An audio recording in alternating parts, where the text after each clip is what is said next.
Hello, everybody. How's my Teaserking family today? Coming to you from parts unknown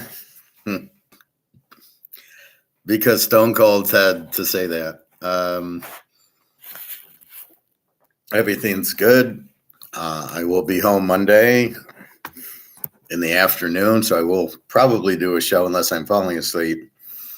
Monday late, 5, 6 o'clock, but I'll have to go to the grocery store and cook dinner, so it might be Tuesday. Anyway, yesterday, 21-18, I had under 37, and then the 2-point conversion. Otherwise, I had a push, but even that, we're all of a sudden, Zappy plays and New England puts up 21 on Pittsburgh. And so you're wondering, what the fuck didn't you use Zappy for? And then he puts up 21. I mean, even if he is good, you don't put 21 up on Pittsburgh. I thought Pittsburgh obviously didn't see the game, but what the hell are they doing? So not a Pittsburgh in a must-win game is Mitch Trubisky. These GMs are so stupid. Well, the problem, I think, is you're paying the starting quarterback $30 million, $35 million, $40 million. You can't do it. He goes down because they're all on a run. And now you have what? You have a backup like Mitch Trubisky, who isn't even a professional player. The guy's garbage. He's out there. So, and then you wonder why you can't beat a team as shitty as New England. New England is a Z team.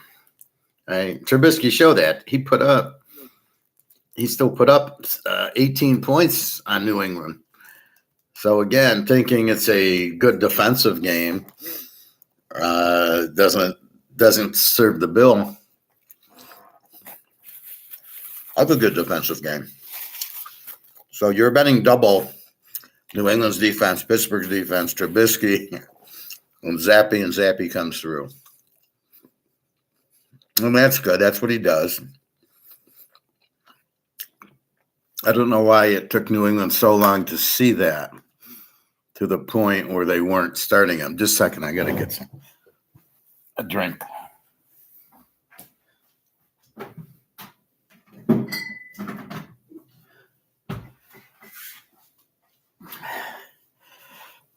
So no, everybody, I am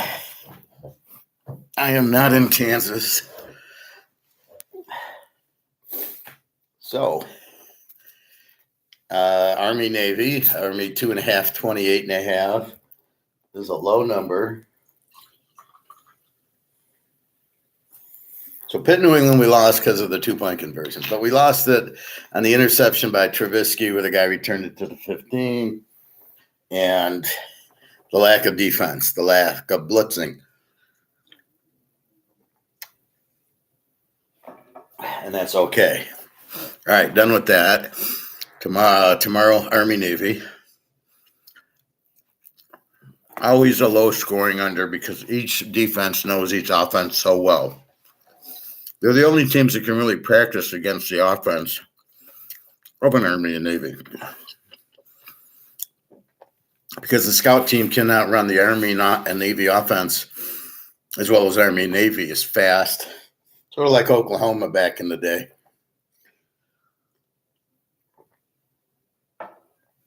You just couldn't practice that wishbone. That's why Alabama was successful for a long time. And obviously Oklahoma, even Nebraska in the 80s, in the 70s and 80s, you really couldn't defend it. Give Miami credit for beating Nebraska in that 84 game, but you couldn't really defend. You couldn't practice that offense defensively for that offense, and that's always the key. So, yeah, it's a low number. I mean, they've both been shut out. They both played weak games. I have a feeling Army's going to win because I'm looking at, they got 2 or 3 good running backs. The quarterback's a good running back. But then I'm thinking, but Navy's seen it. They're not going to run against Navy the way they ran against Temple or whatever. Navy won't be able to do anything against Army. Their quarterback sucks. So at the end of the day, under 34.5 felt better than Army plus 3.5. But I think Army wins 13-3 or 13-6 or something like that. There just won't be a lot of points, and there never will be. The way these teams run their offense is identical. All right, so that's tomorrow. Let's go to Sunday. And let's look at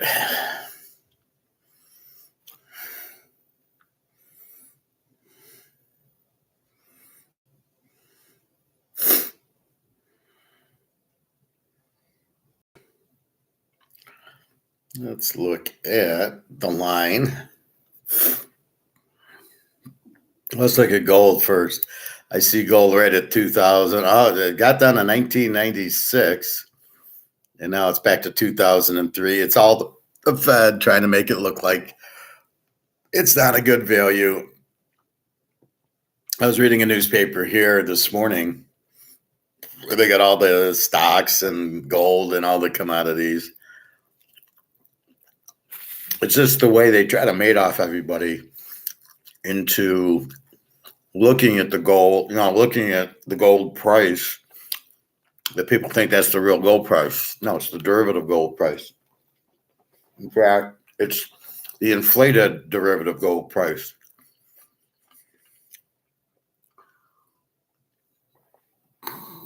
I put that in the Mark McGuire video today, which I watched about 15 minutes of it. Some idiot was on. They don't want to have economists on for some reason. They have all these stockbrokers, these salesmen. This guy's an idiot. And they're talking why the COMEX doesn't go up and how America's trying to hold it down. And we know that. That's not why we watch this show. The question is, when does COMEX go away? When does the world go to a physical gold price? That's what we're watching for. We know that's the question. The answer is what? That's why I'm tuning in. But you can't answer it, and your stupid guests are clueless. They don't know. They just know it's paper. Well, yeah, we know that. People with half a brain understand it's a paper gold that's there, not the physical. And we're waiting.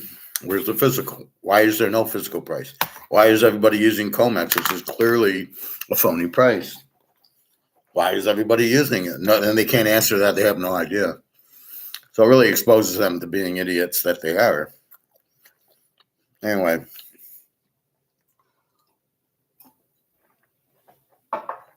We talk pro. I just wanted to do that. Silver's back down to 2302. It's all paper. It's all derivatives. We will have a physical price in 1 to 2000s coming. Just understand that. All right. Let's go to the NFL starting lineups. My rotorwire.com. And it's good. I mean, it gets to the meat. Here's the starting quarterback, receivers, running backs. And it's really, you don't care if the guard's out or something. What are you going to do with that? Okay, so Tampa Bay, Atlanta, everything's good. Evans, Godwin, and Palmer are all playing. Mayfield, of course, against Atlanta. Riddler, Brooks Robinson's okay. And then Mac Hollins, whoever he is questionable. I love these late questionables. Weren't they hurting all week, or they got hurt in practice, which I guess happens. No wind to worry about here. That's another thing. The winds have calmed down. So I updated that. I think. No, I didn't update it. I read it, but I didn't update it. So they're pretty healthy. Atlanta and Tampa. The Rams in Baltimore. Oh, that looks pretty healthy. Lamar Jackson was questionable with some health, whatever, but apparently he's okay. So Baltimore and the Rams are fine. Now the problem here is you have a 20-mile-an-hour wind and rain. That the rain's not a problem. The wind's the problem. Now you're going to get more running, and especially with Lamar, I look for him to do his little running, which we'll see. God, this smells terrible. You get this foreign food, and they just, what the fuck is on this? It just smells to high heaven.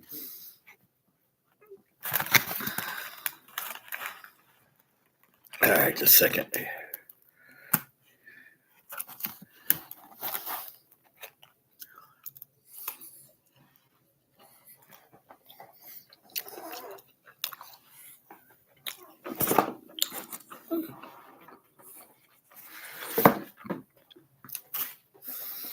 All right, anyway.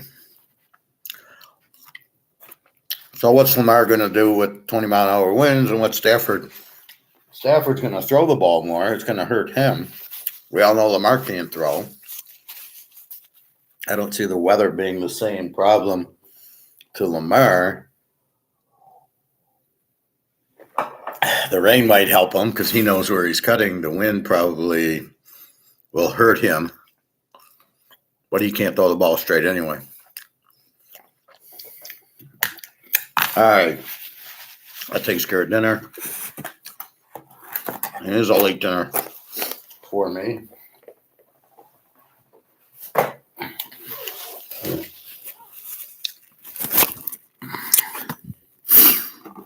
right. Fortunately, wherever you go, there are grocery stores. So the key to successful travel in these foreign countries, that's my 90% cocoa. I've never heard of J.D. Gross, but fortunately, I just went to a grocery store and you get a Pepsi and you get some fruit and some dark chocolates, and that ties you over because you want to eat your food. But I miss my pool. I don't have a pool here, and it's killing me missing my running and everything. And then when I do walk a lot, my feet are killing me. My back starts hurting. So my girlfriend went out tonight, and she said, but there's nowhere. It's like for Christmas lights. And she said she's with her friend, and she says there's just nowhere for you to sit. It's going to be too crowded. You're going to have to stand, and we know your back's going to bother you after 25 minutes of standing because the vertebrae just crunch. So I need to sit and stretch so I can do it in the pool, but I can't. I've been able to walk okay with my back, but it does get you a problem. So I said, look, I'll teach class, you go. And then I got the hamburger for dinner. Okay, so again, the Rams in Baltimore, you got the weather. We'll double check it right in a minute. My initial thought, Baltimore's defense killed San Diego, killed my Seattle. I don't know what to do with them. And then you got the Rams with Stafford and Kupp and everything going, well, I don't imagine them shutting them out. And then Baltimore has been a strong team with a good defense. Rams, Aaron Donald, I'm not going to mess with that.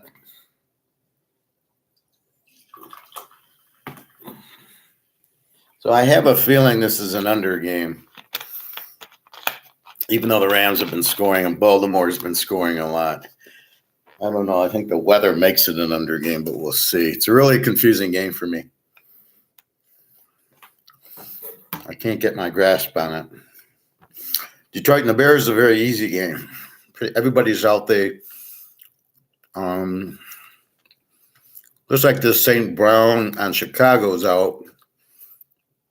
And the backup, Tyler Scott, said. It's the only thing they don't say. So, like the Lions, Montgomery's the running back. If they went with the other guy, the Alabama guy, they wouldn't say Montgomery's out. They would just say here's the other guy. And that's what they're doing with Chicago. They're not saying St. Brown is out. They're saying, oh, Tyler Scott's questionable. But the winds died down there. Should be an explosive game. No, I'm not in Russia, Greg or John. How are you? Indy and Chicago.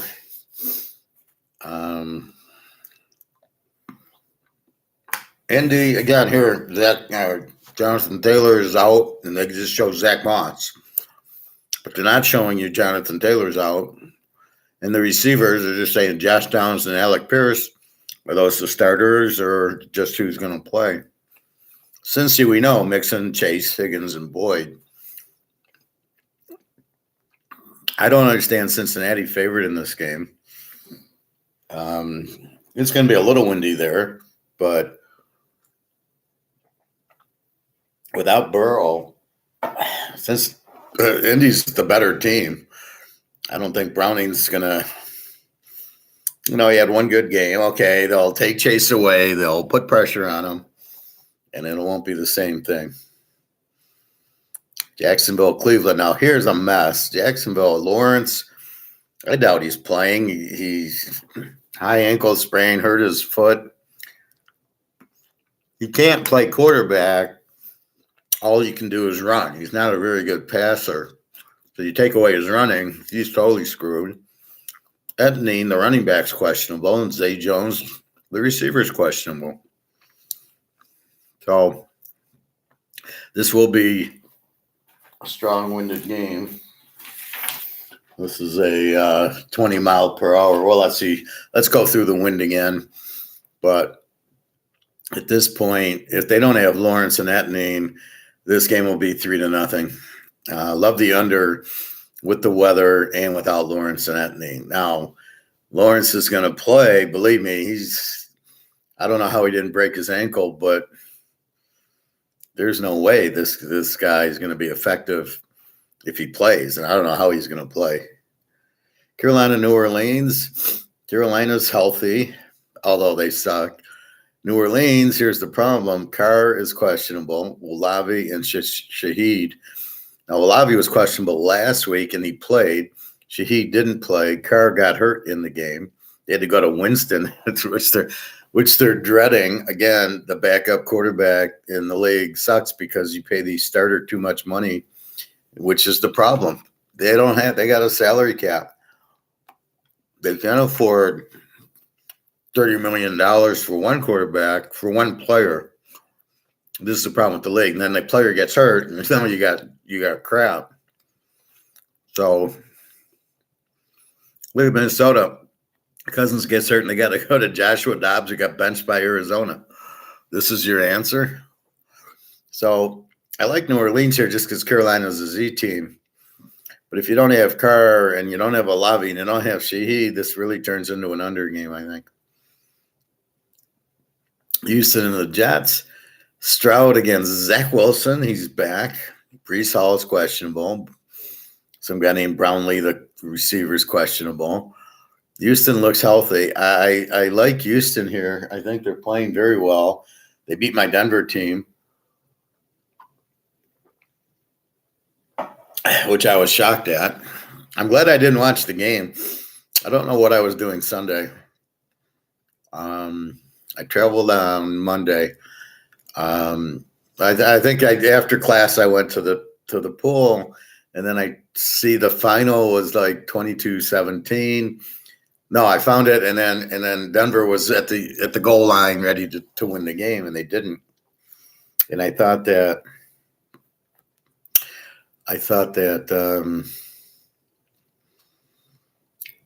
it was weird, but when I saw the game, it was like 17-3 Houston. If I would have watched it, I would have said, "Oh, Jesus Christ, here we go again with my lock." And I won everything else until the night game. I lost with Kansas City somehow. But here, probably a low-scoring game. The Jets we know, and Houston has a good defense apparently. And C.J. Stroud's not going to do much against the Jets. Minnie in Vegas, everybody's healthy. Joshua Dobbs, but you got Jefferson back against O'Connell. This is why it's the under. is the free play. I mean, Dobbs against O'Connell. Yeah, Oakland's got Josh Jacobson, Devontae Adams, and Jay Myers, Hunter Renfro. Minnie's got Madison, Jefferson, KJ Osborne, Addison, but neither of them have a quarterback. So, it could get a little higher scoring, but I'm seeing a lot of low scoring games with Minnesota. Now, yes, Jefferson's been out, but even when he's there. And they got a good defense. In Oakland, I don't know. They're an under team, so that's why it's the free play, the go under in the game. But again, Dobbs against O'Connell, what are you going to do with it? Frisco, Seattle, Geno Smith, and Kenneth Walker are questionable. Frisco is healthy and hearty. Everybody's ready to go. I think this is all Niners here. And it's weird is you can't really bet the Niners under, even though you want to, because their offense is so good. And the way the guy calls the game, the way the quarterback is, the offense just puts 35 points up and kills your under. I think they blow out Seattle because, again, it was 31-13 2 weeks ago, and I don't see much different, except for Geno Smith's questionable and Walker's questionable. And if you don't have them, it's going to even be worse. Niners still need the game. They beat Philly. They're trying to get the 1 seed. If Philly loses to Dallas, here come the Niners. Now they both have 3 losses, and all of a sudden the Niners are the 1 seed because they beat Philly. So there's a ton to play for the 49ers, especially off that 3-game losing streak. They'll be good the rest of the year. They don't want to lose again. Buffalo, KC. I would say everybody's healthy, but everybody isn't.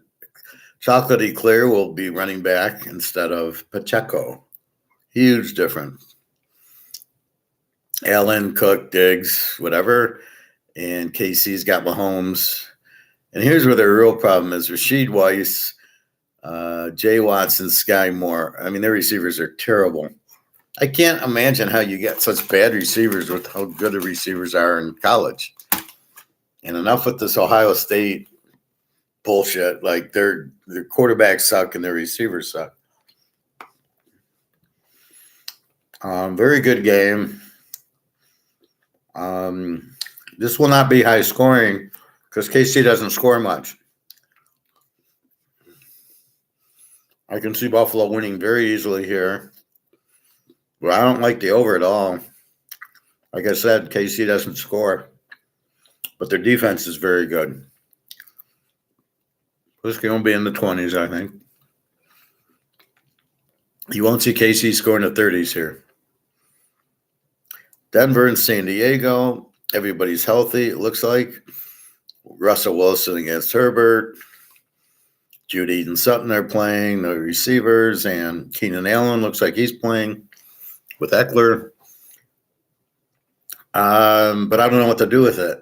San Diego beat New England 6-0 last week, and it wasn't a rainy day and blowing winds. They just sucked. So I don't know what to do if all of a sudden San Diego's got a defense. I know Denver has a defense, and they're playing better with Sean Payton now that they've got everything going. They're playing much better. So I think this is a tease the dog game, and I don't really know over-under in this game. They're both kind of under teams. I mean, we'll get to the line in a minute. I mean, I got Denver as a B team with a 20 defense, San Diego with an over team with a 21 defense, which makes no sense. You're really not an over team with a 21 defense. You're an over team because you have like the Lions score 27, give up 25, and the Bears. Those are over teams, but not San Diego with the 21 defense is not really an over team. They're either a B team or an under team. So again, waiting to see what happens.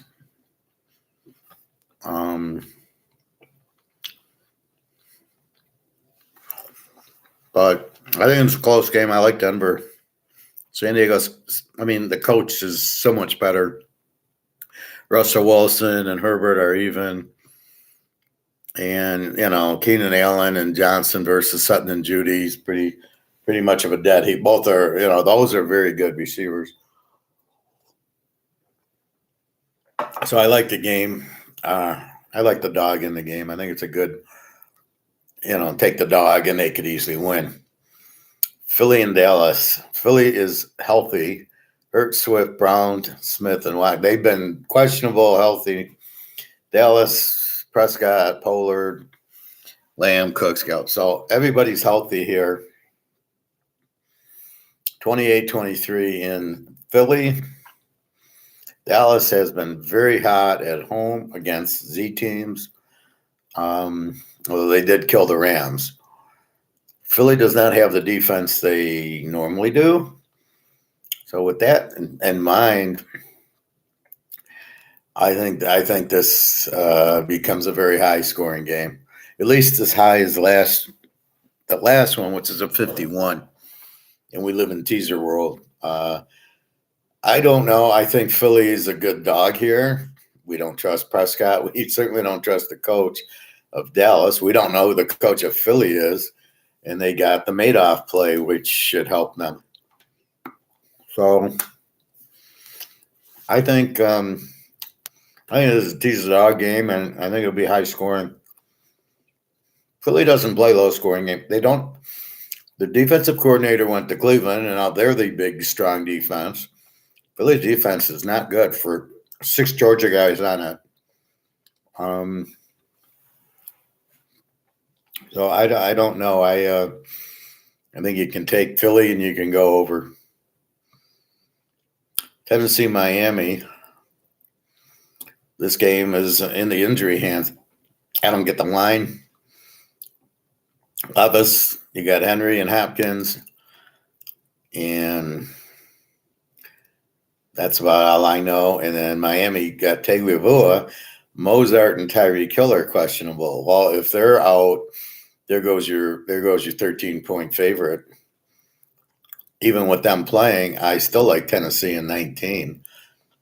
Tennessee's not a bad team. I mean, I don't get this point spread. Miami is not playing a shit team. They're not playing a Z team. Sorry. You can't bet Miami like they're playing a Z team when they're playing a team like with Tennessee's defense. Tennessee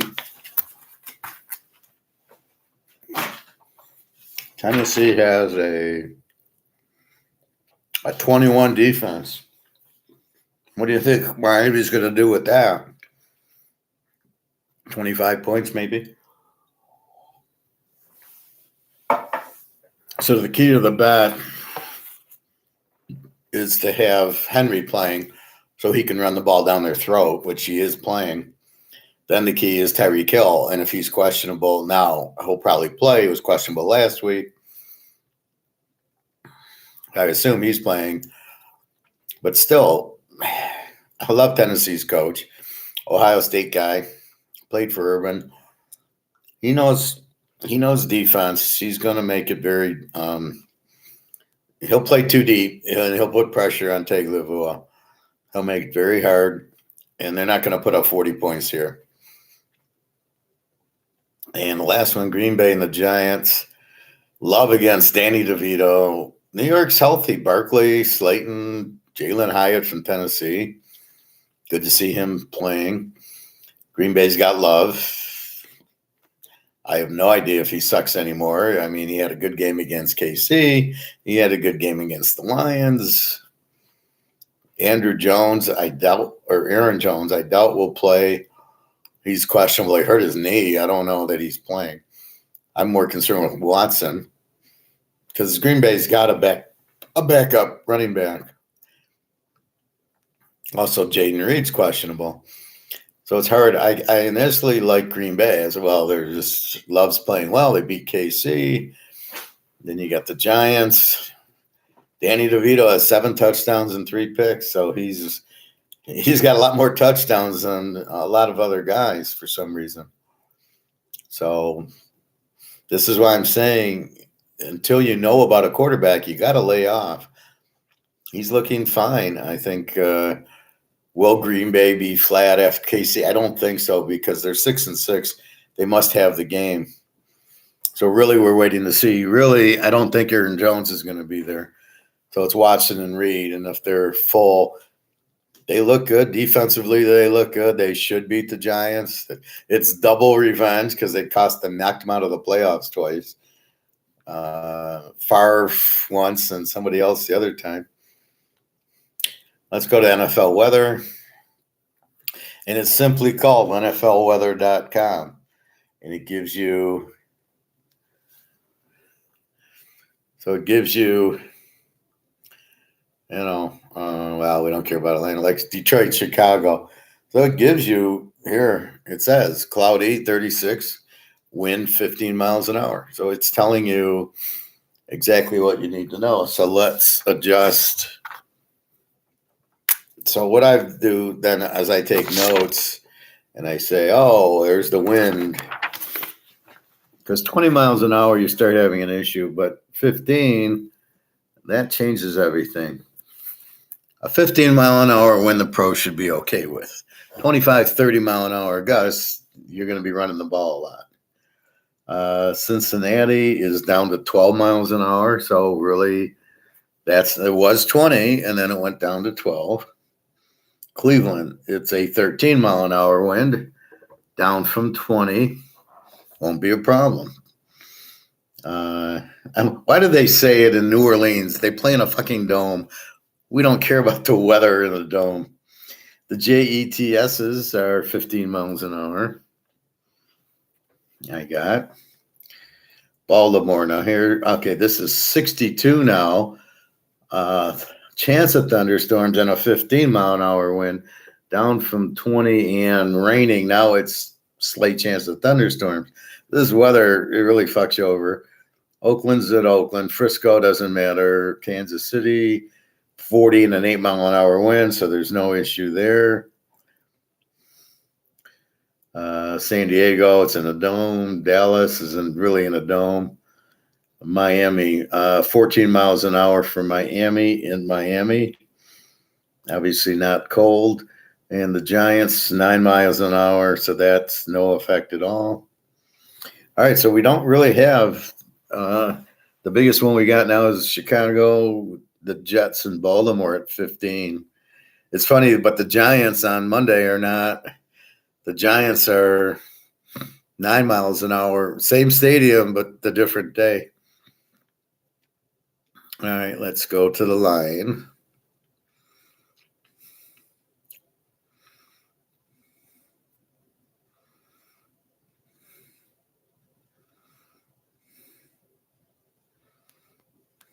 All right.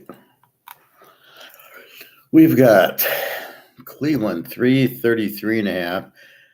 That's been climbing. See, this is the problem. They make such a big deal about the weather. They way overreact. And you can really nail them. Like I was going to bet the Lions at 40. I says, I don't care what kind of wind's going on. It's still, they're going to get more than 34 points. That was my first blush.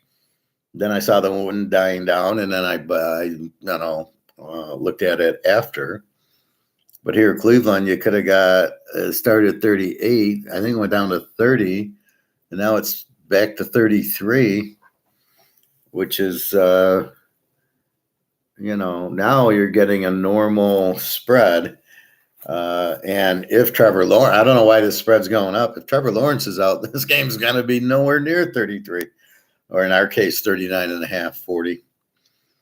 So keep an eye on Trevor. But even if he plays, I'd prefer it because he ain't going to do shit because he's injured. I mean, the high ankle sprain or whatever he broke, he threw his helmet off because he was obviously knew he hurt himself. Otherwise, you don't throw your helmet off if it's just a sprained ankle. So I ain't buying this high ankle sprain. He's hurt. Now, if he plays, then pound against him. Look at the line. Jacksonville was 3-point favorite. Now Cleveland's a 3-point favorite. He ain't playing in the game. So that makes the under really good because you got the backup quarterback. Lawrence isn't a good thrower anyway. he runs for most of his shit.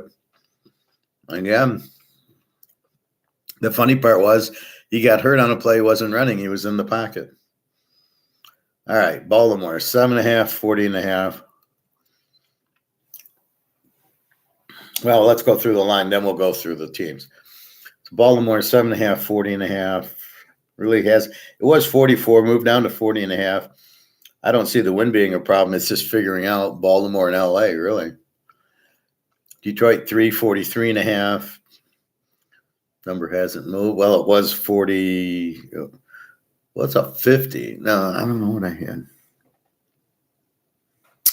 I don't know. Why do I, it looks like I had a 50 there, but you keep scratching it off for the new line. New Orleans, 5.5, 37.5, which again, if you don't have Carr and you don't have Olave, you're not scoring. Atlanta, 2.5, 40.5. Really hasn't moved. Riddler against Mayfield. Atlanta plays a lot of under games. Cincinnati, 1.5, 43.5. Again, I can't figure this out. Why is Cincinnati favored? I know Taylor's out, but Minshew's playing, and their backup's out there, and Cincinnati doesn't have Burrow. I mean, that's insane that you think Cincinnati's going to win this game with Browning. All right, he has one good game, but calm down. We don't know. Let's see 5 or 6 sample size. Houston, 3.5, 33.5. To the Jets. And again, it's Stroud against Wilson. Wins 15 miles an hour. We know they're under teams. Both have 21 defenses. I think what hurt the Jets was Boyle throwing interceptions and giving good field position kills your defense. I don't think Zach Wilson's going to do that. Now, I don't know if he was hurt and benched or just benched for bad play, but he's back. Frisco, 10.5, 46.5. Same line. And we've noted the injuries to Seattle. Minnesota, 3 and 40.5 to Oakland. Again, the unders, the free pick, 46.5. I don't see it getting that high. Minnie's got a 20 defense, Oakland a 21. The good defensive teams. Oakland, and with these quarterbacks, you're not going to get the score. Look at it. Minnie played a 12-10 game with the Bears, and Oakland played a very low-scoring game last week or 2 weeks ago. So it doesn't, Minnie's been playing a lot of low-scoring games, so we're going to stick with that. San Diego, 2.5, 43.5. To Denver. Again, I like the dog in the game. Over under, there's a 20 defense for Denver and a 21 defense for San Diego. They played a 6-0 game with fucking New England. I mean, come on. Pittsburgh with Trubisky put up 18. What the fuck went on last week? This I don't know. So I don't know. I'm just going to tease the dog in the game. Honestly, I think it's an under with these defenses, but I think the dog's a safer play. KC 1.5, 48.5. I mean, you got to love the under here. KC, no offense, strong defense. Buffalo, strong offense, kind of. Strong defense, enough to hold KC down. So KC's going to sit there and what are they going to do? They don't score on Green Bay. So I don't see them lighting up Buffalo. I actually think they're a weak favorite in this game. I think Buffalo wins maybe 2017, maybe 27-24. I can see Buffalo winning. Buffalo isn't a do or die. They're 6-6. There's 4 teams 7-5. They're 3 games behind Miami.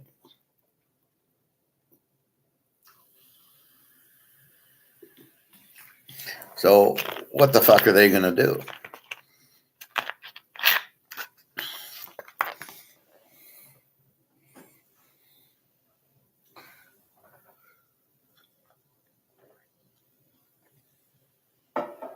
So this is a must-win game for Buffalo, but not for Kansas City. Kansas City's, I think, got a 2-game lead over Denver. Maybe not, maybe 1. No, I think it's 2. But they lost to Green Bay. That's how bad KC's playing. To lose to Love. And that's why I kind of like them when I get to the Giants, is because they beat Detroit and now they beat Kansas City, and they're going to the Giants to place Danny DeVito in this weak defense. So we'll see. But I like Buffalo in a do-or-die game. I do not like the over here, 42.5. It's a much stronger under because Kansas City's not scoring. And their defense is good. Now, the kicker is Kansas City got 3 or 4 guys hurt last week. A couple of cornerbacks and safeties and a linebacker. If they're still out, Buffalo's going to kill them. Because all KC has is defense. But if their defensive players are out, they don't have defense anymore. So we'll have to check the injuries. Dallas, 3.5, 51.5. I mean, like I said, I like Philly. I like the dog, and I like the over. Again, Philly doesn't have a defense. They're an over team, sort of like Miami. And when you get another over team like Dallas is an A team, then 18 defense. But again, they've been playing the Carolina, Washington, New York Giants twice, winning these games 40-0. So it's very skewed. We can only take the Philadelphia, beat them 28-23. So Philly got 28 on Micah Parsons. The first game, I don't see anything different. This game, very live dog, very live over. Miami, Tennessee, I don't know why Miami's 13.5-point favorites. That's ridiculous. 46.5.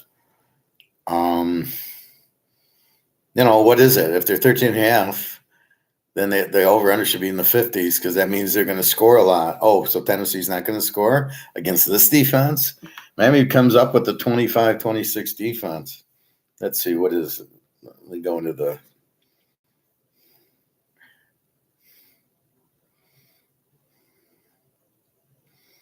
now it's a 22 defense, but I disagree with it. I have to – let's see what it really is.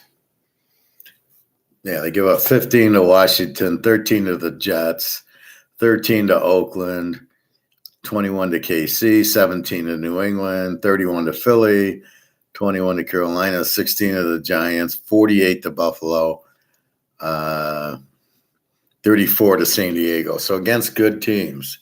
And they played 4 of them. A 34 to San Diego, a 48 to Buffalo, a 31 to Philly, a 21 to Kansas City. And that's it. They played 4 good teams. I mean, look at these offenses. Washington, the Jets, Oakland, New England, Carolina, the Giants, New England again. I mean, so a lot of theirs, they gave up 13 to the Jets, Oakland, 15 to Washington, and a 17 to New England. Their defense is probably a high 20s. Well, 27 or 20. Well, let's look at it. So against good teams, 21, 31 is 52, and 48 is 100. And we'll call Denver and at 120, and then 34 for San Diego, 150. And we'll call 150 into 1, 2, 3, 4, 5. They're giving up 30 points a game to good quarterbacks. So I don't know. So they're not a 22. This over 47 is a joke, but Henry is playing, but this 13.5 is ridiculous. Where the hell are they coming up with this spread? 13.5. My spread? Miami -6. We still have Derrick Henry and Hopkins on the team, and Levis is doing okay. They're going to run Henry down their throats, and Miami can't stop them because they don't have a defense, which is what I'm trying to point out. So I think this is one of the easier point spreads I've ever seen. Tennessee in 19.5. With as long as Henry plays, which now he's probable, so he'll play. I don't get it. Miami's beating bad teams with big scores doesn't mean that you can lay 13 and a half. See, this is a total misnomer. This is the little algorithm bullshit that I hate because it doesn't look at games properly. Why is Miami minus 13 and a half? It makes zero sense. Miami's 13 and a half here. There's no why. They're 13 and a half better than Tennessee? Are you fucking kidding me? I don't think so. Well, it's like a Tennessee. Let's look at Tennessee. Let's see what they got. Tennessee. How many games did they get blown out in? They're 4-8, and the Jacksonville is 8-4. So Jacksonville will lose without Lawrence for the next 3 or 4 weeks. So all of a sudden, 4-8 go to 8-8, and you're right there. I don't understand Houston or Tennessee at 7-5. That's just ridiculous. Again, they play weak schedule. They play each other, and Tennessee and Carolina. Let's look at Tennessee. They lost to Indy 31-28. Pretty good team. They beat a weak Carolina. Jacksonville beats them 34-14. Tampa 20-6. Pitt 2016. They beat Atlanta. Okay, Baltimore. Let's use Baltimore as the fundamental point. 24-16. They lose by 8 to Baltimore. Lose by 7 to Indy. They beat Joe Burrow 27-3. And they lose to Cleveland 27-3. How ironic. They beat San Diego 27-24. Let's use that as our barometer game. You beat San Diego 27-24. The game was in Tennessee. This game's in Miami. They got blown out by Cleveland 27-3. A good defensive team. Lose to Indy by 7, Baltimore by 8, Pitt by 4, Tampa 14. Not sure what, I think the quarterback got hurt there. Jacksonville 20, and they beat Carolina and lost by 3 to Indy. Where's the 20-point loss? They had a 14-point loss to Tampa, a fluke. Baltimore, they lose by 8. They beat San Diego. They lose to Indy by 3, who I don't know is that strong. Pitt, they lose by 4. So if we look at Baltimore and Indy, they didn't get blown out. So where's this coming from? Only in one game I see Cleveland week 3, 27-3, of which case they then went and beat Cincinnati 27-3. On the road, they're a little weaker. Jacksonville beat them by 20. Tampa beat them by 14. Pitt by 4. Indy, they lose by 7. Cleveland, they did lose that 27-3. And New Orleans by 1. I don't understand why they're a 13-point dog. A 13-point dog may be Carolina, and even then I'd be skeptical because of the defense. What makes a team a 13-point dog is the defense. Tennessee does not have a 30 defense. They got a 21 defense. This number would work against Temple, who gives up 37 a game. Okay, then I'd be like, yeah. But what we learned in college, this would never be a play 13 and a half. So this is Tennessee a whole way here. I don't see where Miami, as long as Henry's playing, how are they going to stop him? And they're going to run the ball with Henry. He'll get 45 carries. All right. And then last but not least, Green Bay 6.5, 37 to the Giants. The veto, not as bad as we think so far. Love looks good, beating the Lions, beating Kansas City. Again, in that game, there was a lot of defensive injuries to Kansas City, made Love look a little bit better. We don't think he's any good, but the way he's looked the last 2 weeks, he's a lot better. So wait a minute, let's see what happens. This is a game where we need Love to play. Will he? He'll throw 3 picks. The next thing you know, the Giants win, and you're like, oh, Love does stink. So we don't know Love yet, and that's the problem until we get to that. So let's go through the games. So Atlanta, 2.5. Good Lord, 40, I think. Tampa's an under team. Atlanta's an under team. 20 defense for both. Mayfield against the Riddler. We know the Riddler can't throw. Atlanta is going to run the ball. It'll be an Army-Navy type Tampa. Are they a live dog here? Maybe. Not really sure. Atlanta. Can you count on them to win a game? I don't think you really can. Maybe Tampa's a live dog. Over under 40. I think this is where the fact that Atlanta plays low scoring games comes into it, where I think this is probably more under 46. I don't think will get there unless. Now, keep in mind, it's a normal game. I'm not looking at, they're going to have 2 pick sixes. But like the Pitt game, you had that interception and they score late at the end and hit the 2-point conversion for me to lose it. I'm 37. If they missed the 2-point conversion, I'm fine. Made sense. I give them credit for actually doing it because then there was 21-16, so 21-18 makes sense. I had 13-10 New England. I don't know where they got the points in the first half, 21. Pending a normal game with no pick six punt returns, which you can't really calibrate, I think this is probably going to be under. I think Tampa 8.5, again, is probably a live play. Detroit, Chicago. Detroit minus 343.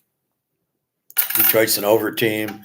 They score 30, give up 25. The Bears are an over team now with Fields. Normally, they score in the mid-20s, give up 26. They beat Minn 12-10. I don't know what happened. Is Minn's defense that strong? This is questions I don't know.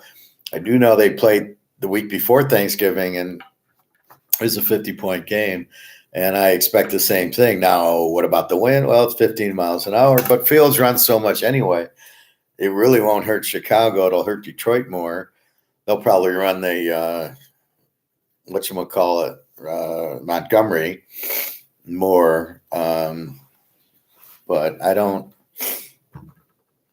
25-26. So, yeah, this should be high scoring. Do I dare take the Bears in 9? I certainly can't trust the Lions. I can't play them as a road favorite here because of what happens. So it's either the Bears or go over. Because if the Bears don't cover the 9, it's an over game. And Detroit really doesn't have a defense. So I look for the Bears to play better. They've been playing good with Fields lately. So look for this game to be high scoring. Indy, Cincinnati, this is a double. Indy 1.5, 43.5. Indy's an over team.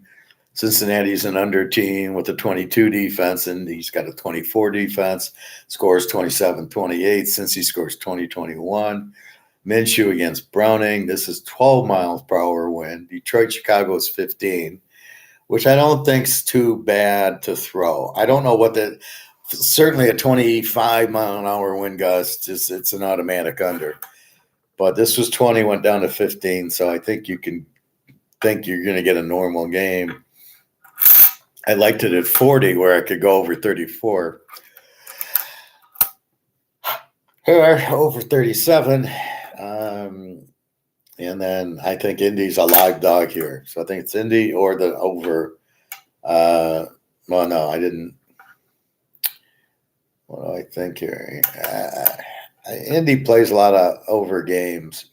Yeah, I think this is over. I don't know. We have to see what Browning is.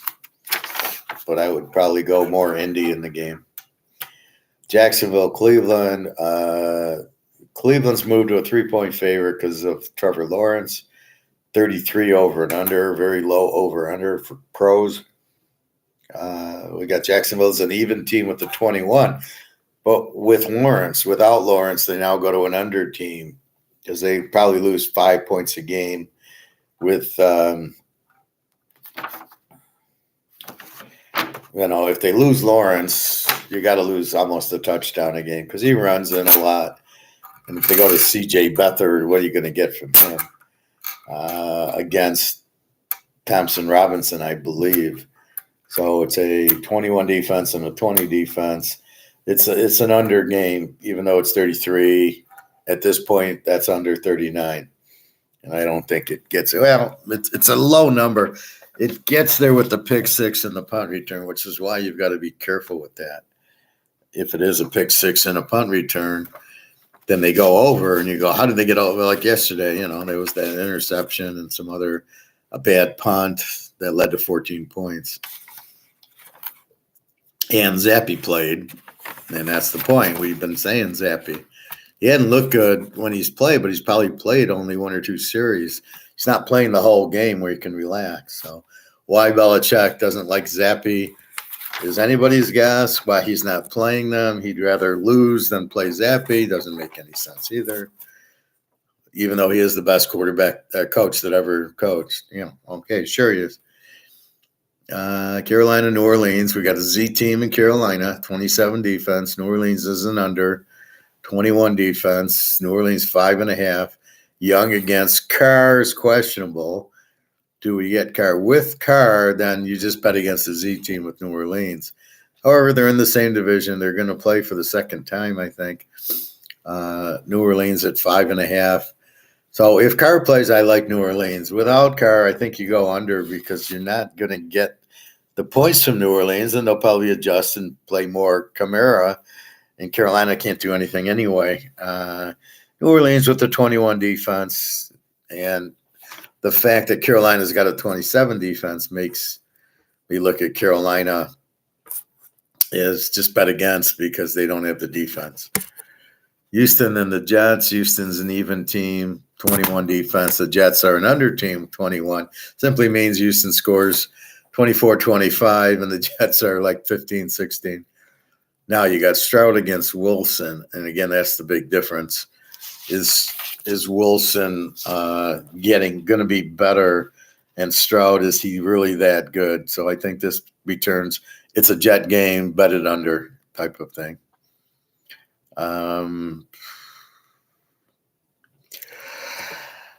Here's me.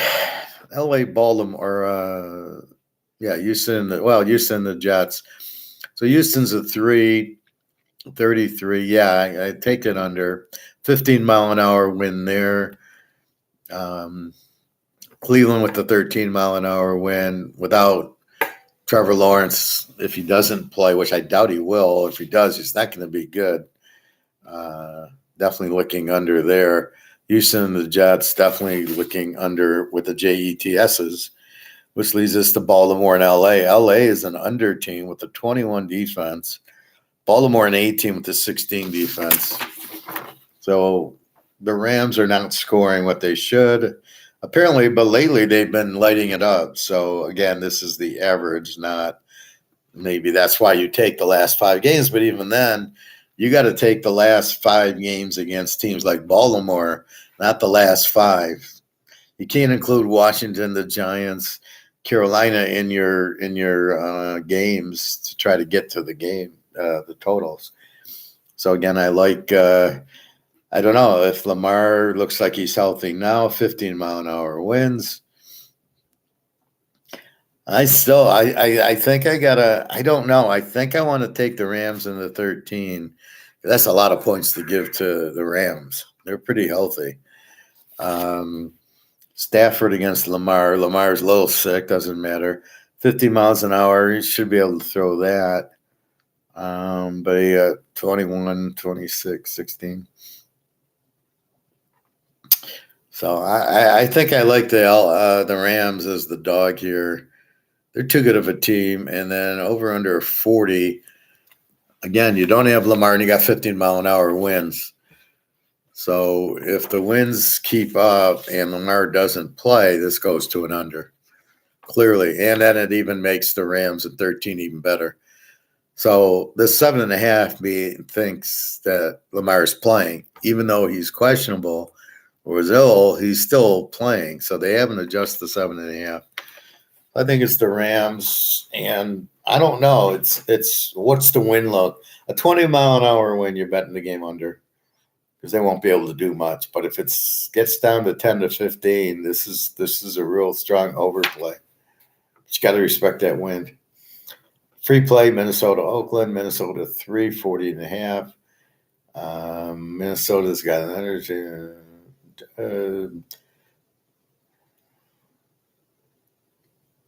Where am I at?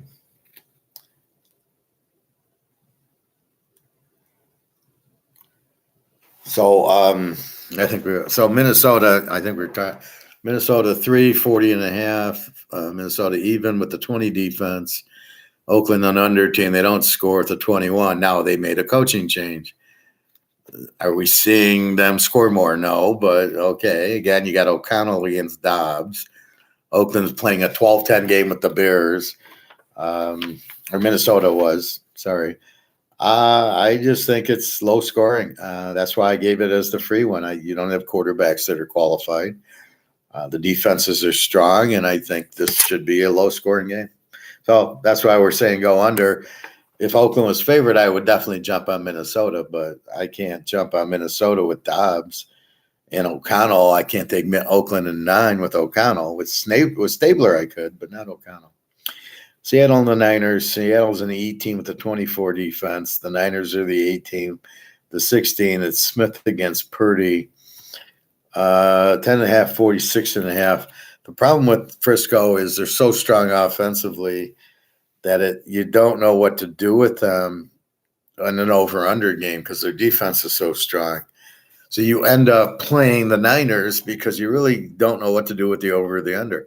I had the over in the Philly game last week, and I won because not because of Frisco. It was because Philly's defense isn't that good. So let's look at it. Seattle isn't that good either. They're 24. So it really makes you want to go over 40, which is nothing.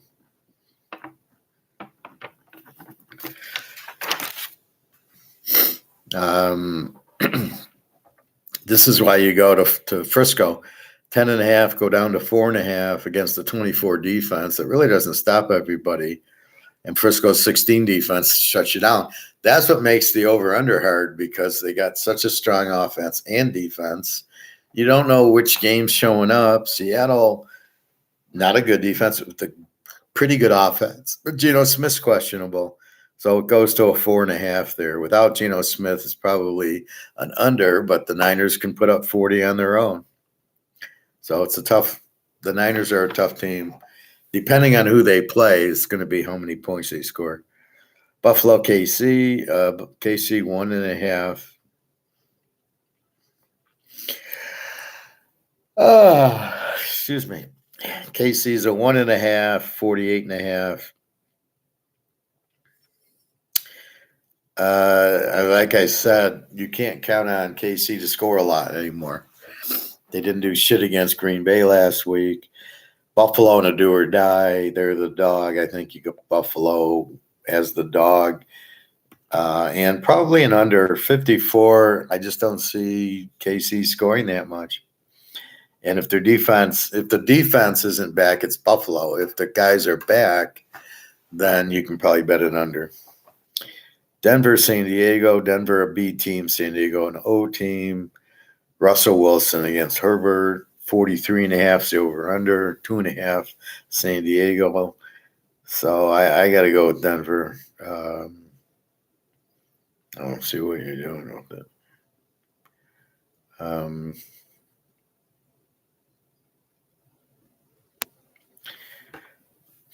So I think it is an under a game there. Denver, San Diego. Denver's a B team with 20 defense. Wilson against Herbert. San Diego over with a 21. San Diego 2.5. 43.5. Defenses are okay. They should be scoring more. 6-0 with New England. What the fuck was that? And Denver with 22-17 or 22-16. I think the 22-17 to Houston. What the fuck was that? So I just think it'll be a lower scoring game, and I think you go with the Denver's a live dog here. This is a must-win game. Both teams need it. So in effect, it'll be more conservative, and then it's closer game. So go with the dog and go under with it. Philly, Dallas, Dallas, a team. Dallas 3.5, 51. Philly's the over team with a 24 defense. So they'll score 30 on you, but their defense is no longer, even though they got Fletcher Cox and everybody. Dallas always with Micah Parsons, but you can't one man it, right? With all the other injuries, he doesn't shut you down. And Philly certainly saw him in the first game, 28-23. I think Philly is a strong dog here, and I think Dallas is a strong over. Either or. Hurst against Pickett. 18 defense for Dallas. Again, they played a lot of shit teams. I think if you look at the stronger teams, the Phillies that they played, they've given up a lot more than 18. Tennessee, Miami, we talked about Miami. Tennessee's the under team, 21 defense. Miami's an over team with a 22. So it makes me believe they're probably a B or an E team. Probably a B team. They probably scored 28-30 and give up 22. So they're a little bit better. Tennessee's an under. Again, you got to go Tennessee 19.5. I mean, I think that's ridiculous. And then over under 47. I think it's an under with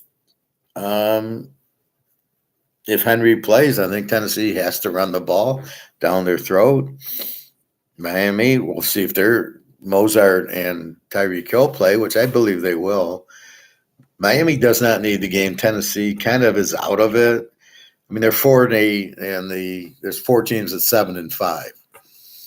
So you got to win 3. You got to win every game. So, Tennessee love their coach Vrabel. I think they will play. I think if he plays a 2 deep zone, I think he knows how to defend Miami.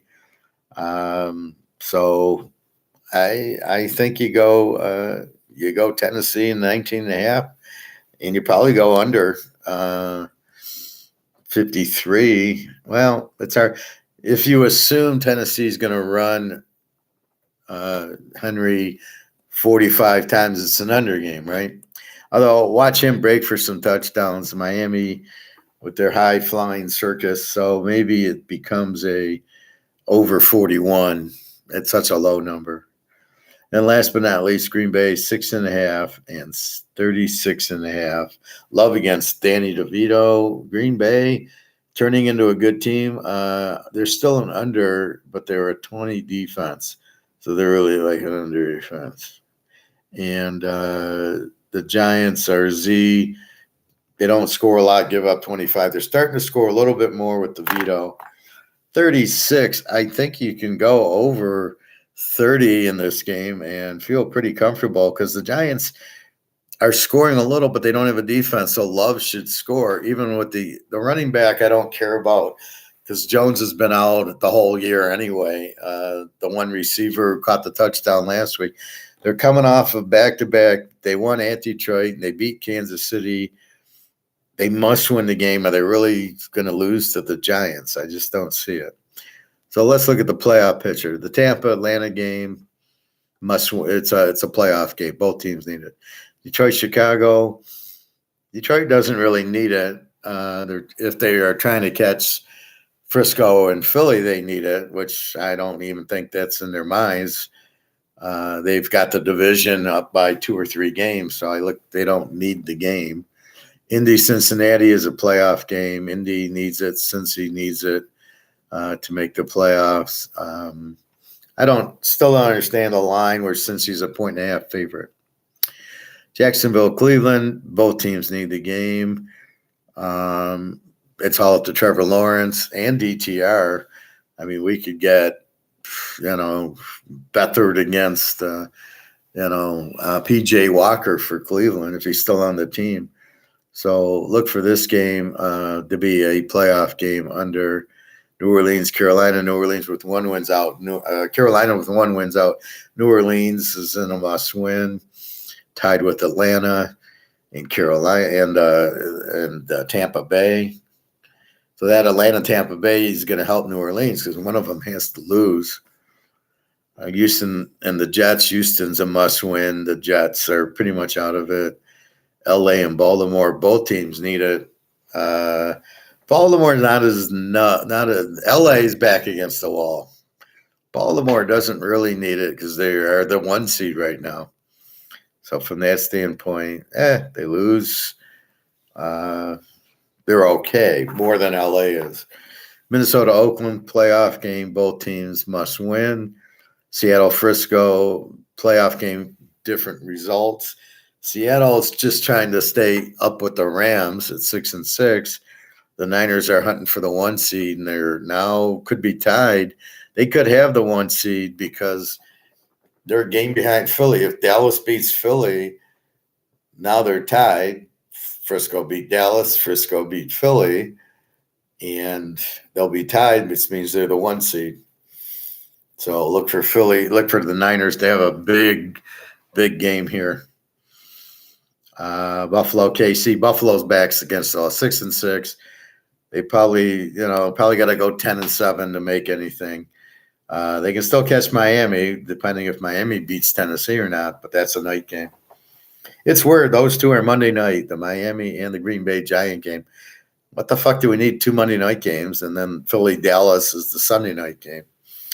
So I don't know. So Buffalo, KC, both really. KC maybe trying to catch Baltimore, and Buffalo is 6-6, has to win. So really the back against the wall is Buffalo. It's different. KC's in. They're winning their division. Buffalo is not even in. They've got to win. So look for them. And if KC doesn't have the defensive guys back, it's not really going to, bode well for them. Denver, San Diego, they both need it. They're both at 7-5 or whatever. Denver's actually in the playoffs since their horrible start, as is San Diego. San Diego needs to win. This is do or die for them. So, again, it's a playoff game. Philly, Dallas, they're playing for to win the East and the number 1 seed. The loser's out. The loser will have, if it's Dallas, they'll be way down. If it's if it's Barcelona, they need the game. So look for that. They both, San Diego needs the game very much, but they're pretty much out of it. So Denver needs it more. Philly, Dallas, like I said, they both need it.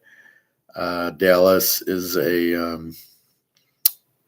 they can tie for the division, but they lost the first game to Philly, and then Philly wants to keep the 1 seed. So this is a playoff game. Tennessee, Miami. Tennessee's a little bit too far out to get it because they got to go over Jacksonville, Houston, and Jacksonville, Houston, and Indy. So they got to go over both Houston and Indy for the wild card, and they're 3 or 4 game lead on them. So Tennessee's virtually out, but they're not mathematically. But Miami, they don't really need the game, maybe for the 1 seed, but Miami's not that type of team. And then Green Bay and the Giants, Green Bay must win the game. Green Bay and Mini are 6-6, so they both must win. That's why I think the Mini-Oakland game, both teams need it, will be conservative. You're not going to see the fucked around, let's go for it on 4th down crap. You're starting to see less and less of it as it doesn't work, and the coaches get fired for losing the games. It's a turnover. When you don't get it, it's a turnover. So once you see that, you start losing the games, you can't do it anymore. All right, so those are who needs it. We've gone through the win. We've gone through the quarterbacks. So Mayfield, Riddler for sure. Goff, Fields for sure. Minshew, Browning for sure. Lawrence, big question mark. Thompson, Robinson, big question mark. Young and Carr's a question mark. Stroud and Wilson are in. Stafford, Lamar's a question mark, although he looks okay now. Dobbs and O'Connell should be both question marks. Smith and Purdy, are there. Allen, Mahomes, Wilson, Herbert, Hurts, and Prescott. So Buffalo, Wilson. So the Wilson, Herbert's Russell Wilson, and the Wilson Stroud is Zach Wilson. And then you got Hurts and Prescott, Levis against Tag, and Love and DeVito. So that's your kind of rundown here. So keep your eye on Trevor Lawrence. If he doesn't play, then it's a jump on the under there. Beathard might be okay, but they're not going to score a lot. So jump under. You got a 13-mile-an-hour wind. And, Chicago, Detroit's more over. Tampa, Atlanta appears to be an under game. Again, you got to be careful on these. Now, again, Tampa, Atlanta's with a 40. So you go under 46. That probably a win. The reason we didn't win yesterday because it was a 30.5. That's what you got to be careful with these low over-unders. Here's a 39, should have won under every time. I think every other, you got a 40, a 43, a 43. I think you have a 33 in the Cleveland game. And everything else, you got a 33 in the Jet game. You got to be careful of those because they're under 40. Everything else is there. Green Bay is a 36. I think you go over with that game. So that's what we're looking at. Who's the key game? They get free games, Minnesota, Oakland, mostly because they got a good defense and it's Dobbs against O'Connell. So you got terrible quarterbacks and fairly good defenses. All right. Let's look at some bowl games. I was in the middle. I've updated the lines, and I was looking at some of the games already. It's a little early. Let's just look at key games right now. I don't want to go through everything. I don't think I can stay awake for it. Fresno State 1.5, 51 to New Mexico State. UCLA 348 to Boise. Cal 1.5, 58 to Texas Tech. There, I really like Cal. UTSA 9.5, 54 to Marshall. Frank Harris. Arkansas State 1.5, 52. James Madison Air Force is an interesting one. Air Force's quarterback still questionable. Both strong defenses, strong teams. Let's see. Utah Northwestern. Utah 6.5, 42. Should be an interesting one. Kansas 11.5, 64 to Vegas. That should be a very good. Vegas is a very strong team, as is Kansas. That was probably Michigan's best win, was beating Vegas 35-7.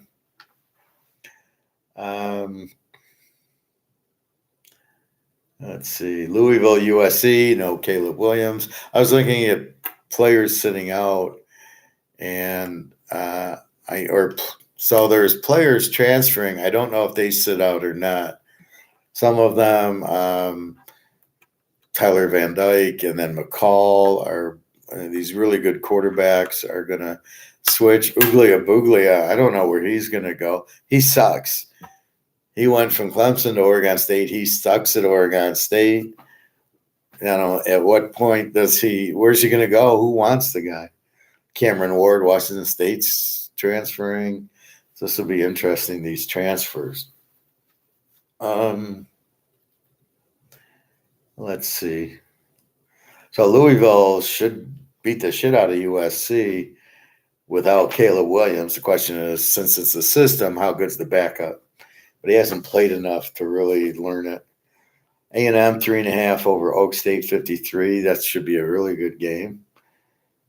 K-State 3.5, 47 to NC State. I heard that Will Howard, their quarterback, is transferring. I'm like, what is he transferring for? So it's really confusing why some of these guys are transferring. But then I don't understand this NIL money. So are they paying them to transfer? If they are, where are they getting the money from it? Is it all the TV contract, TV revenue? And then why would they give that up? So something doesn't make any sense what's going on here. Arizona, Oklahoma. I hear Gabriel's transferring. Where the hell is he going? He's played 5 years. He played 2 or 3 at UCF and now 2 at Oklahoma.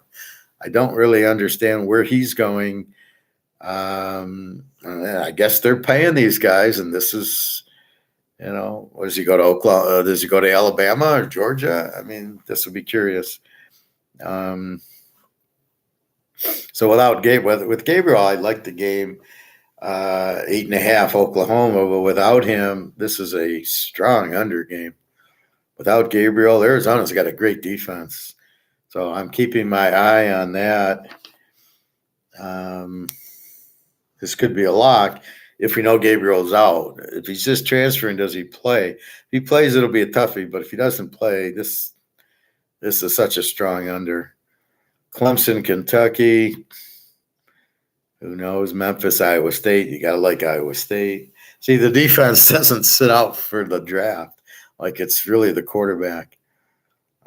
Missouri, Ohio State. I don't know. Ohio State's quarterback's transferring.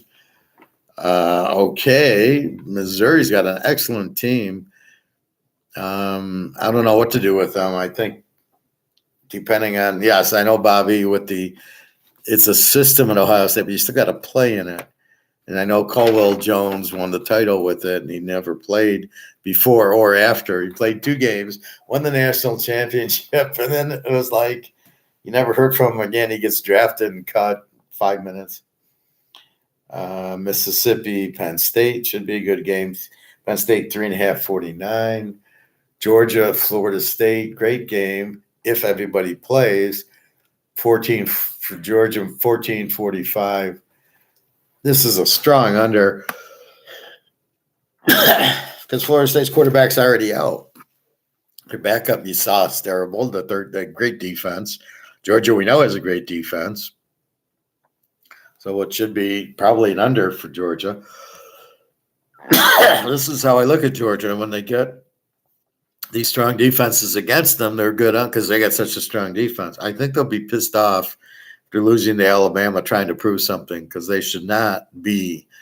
Both these teams should be in the playoff. If you have to make it an 18 playoff, you make it an 18 playoff. But I don't see where both these teams, how the hell are they not in the playoff? It really makes no sense. So I can see Georgia trying to prove a point here more than Florida State, but Georgia losing, I mean, it's like, so wait, Alabama lost to Texas, so they're in, but Georgia lost to Alabama, and they're not. I mean, it's so backwards. Who did Alabama beat? LSU, when they hurt the quarterback, and that's it. Ole Miss, they lost to Texas. A&M's not very good. So who did Alabama beat? Who was their big win? LSU? And then Georgia. And who did Georgia beat? Missouri, Tennessee. We give Alabama the Tennessee win, too. And they lost to Auburn. As far as I'm concerned, it was offensive pass interference. They just didn't call it, but it was bullshit. So I think the Georgia game goes under. Wisconsin, LSU, I think LSU kills them. Wisconsin's not really. If this kid ran all over Alabama, he's going to run over Wisconsin, but we've got to make sure he's playing.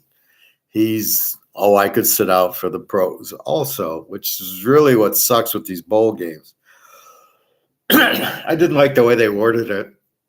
Well, they don't have a chance to win the national title, so why should they play? Well, that's not why you play in a bowl game. A lot of the times you would have 1 or 2 losses, and you're playing in the bowl game to play in the bowl game.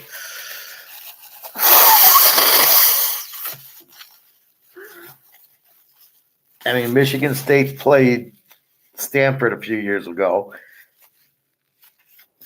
in one of my lock games,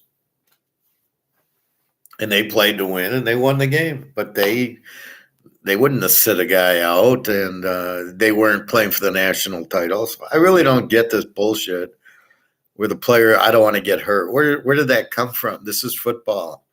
You get hurt. That's what happened. Like in the NFL, most of the quarterbacks are hurt. It's ridiculous. Oregon Liberty, does Oregon play? Does Bo Nix play? He'll go in the draft. I don't know. What should be, well, it's a hard game because Oregon's got such good defense that it's hard that Liberty's going to score. But Liberty's an explosive team. But I don't know what Oregon's going to do. Alabama, Michigan, this is a joke. Michigan 1.5, 45. Here's your free play. Go Roll Tide here. Why is Michigan favored? They have no business being favored in this game. They played nobody all year. Even the last game against Ohio State, I'm not sure how good Ohio State was. They got lucky and beat Notre Dame. The Penn State win and the Wisconsin win, I don't think, are anything. The Notre Dame game win turns out to be not really much. So was Ohio State a good team? No. So Michigan really hasn't beaten anybody. Give them Ohio State, but that's it. And you're making them favorite against Alabama? Are you kidding me? So Alabama beat Georgia. They'll beat Michigan. They're getting a point. It's a joke. And then Washington, Texas. This should be a huge over. Texas 4.5. Washington beat Oregon. They can beat Texas. This is a tease the dog and an over moment here. Definitely, you can take Penix and 10.5. Georgia Tech, UCF should be high scoring. Troy and Duke, a nice game. I think Riley Leonard's transferring. I don't get it. What are we missing here? North Carolina, West Virginia should be over. Miami, Rutgers should be an under. Van Dyke, I don't think will be playing. And then Notre Dame, Oregon State should be a pretty low scoring game. They're over under 44. Those are your bigger bowls. They start the 16th. Again, $100 for all the bowls. I'm trying to get my IT guy to put it up. So at this point, just buy a college package for $100 and just say, I want the bowl package, and I'll give you that password. Apologize, but being stoic, it's out of my hands. I can only tell the guy to do it. I can't do it myself. He won't let me do it myself. I would go in and change it. And I said, let me do the change, and he won't let me do it. So sorry, I'm on a new table and I'm trying to get the right things. So that's your football. Not a good games this week. You got the Buffalo KC, Philly Dallas, Frisco Seattle. Frisco should kill them. Green Bay and the Giants is turning into a nice one. So there's 3 or 4. Then you still have your Cleveland, Jacksonville, the Atlantas, who just suck. I don't get what Atlanta sees I don't get what Atlanta sees in Riddler. I don't get what New Orleans sees with Carr. Why aren't they playing Hayner? This is what I don't understand. You got Steve Young playing for Carolina. Why is Hayner not playing for New Orleans? And why is Stenson Benson not playing? Why is Stenson Benson not playing for the Rams? Where's Hooker for Detroit? Why isn't he playing? Is he really still hurt? It's been over a year, I think. So it gets very difficult with some of these games with the injuries. So you got to be careful with the injuries. What else? Stoic, I've been really practicing that. The guy at the hotel was, I more INFJ'd him than stoic'd him. We have coffee in the room, and the coffee cups are dirty. So go get clean coffee cups. I go down to the desk. I said, I'd like 2 clean coffee cups. And the guy wanted to charge me €2 a piece. And I said, basically, I gave him a dirty look, like, fuck you. I'm not, these aren't what I'm not asking for the coffee. I'm asking for the cups that are in the room to be clean. That should not be a cost. And he was kind of rude about it. And I just stoicked him. I just looked at him. I says, I don't think you should be working with the public. You really have a hard time. I was really stern with him. And I know when stoic, you're trying to not get emotional and you're trying to stay calm and then come up with a witty remark. And I just said that. But I was stoic. I was like, you're out of your mind. This is not something you charge for. So anyway, that's what I did with that. Like I said, on the plane, the lady leaned back, and this was not a full plane, and she was in my lap. I hate when these seats go lean back and they lean to, they're in your lap. I'm like, I can't fly with somebody in my lap. So I basically got help, and then I moved seats, and I helped her out. And my excuse was she's not feeling good. She's in pain and she needs to lay down. And with that, they didn't care what seat I took, and then she was able to lay back. So that was stoic. Helping the other person, I guess, is stoic. Being strong about it, not kicking her and saying, "You asked, why are you why are you leaning all the way back?" It's really strange because I don't know why they designed seats on an airplane to lean back like that. It would only work if there's nobody behind you. But if there's a full plane, how are you going to move your seat all the way back and be in the guy's lap behind you? Who the hell is going to want that? So I don't understand that at all. Fortunately, the plane was half full, and I was able to lay across. So my back was okay, but that's what you get. Where I'm at, I can see the people. You can see the inflation.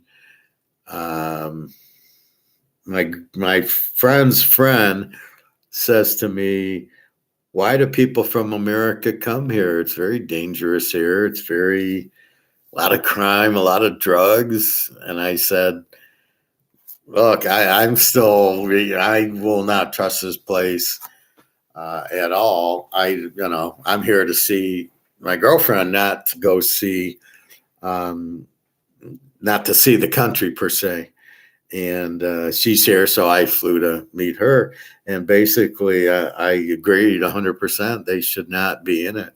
And this is where we had our gold talk, where she's like, "But I can't afford gold, so I know the money's going out." So in other words, I understand what you're saying, but what am I supposed to do? I can't afford gold.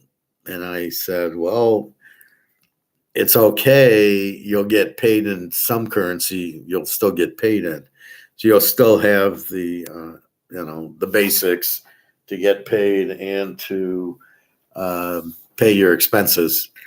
I'm talking about the people with money who are going to lose their money. So if you got $100,000, you're going to lose it, and that's not going to feel good. And but if you don't have any money, you're not going to lose any money. But if you can go buy some silver, now I am shocked that these prices are going down. And this is the problem with gold and silver that everybody has.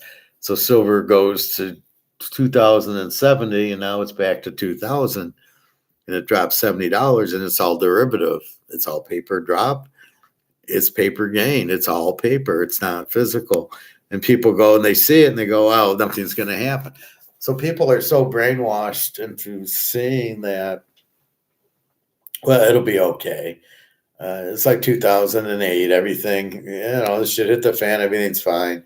You had inflation in 80 and 87, everything's fine. So they think it fixes itself.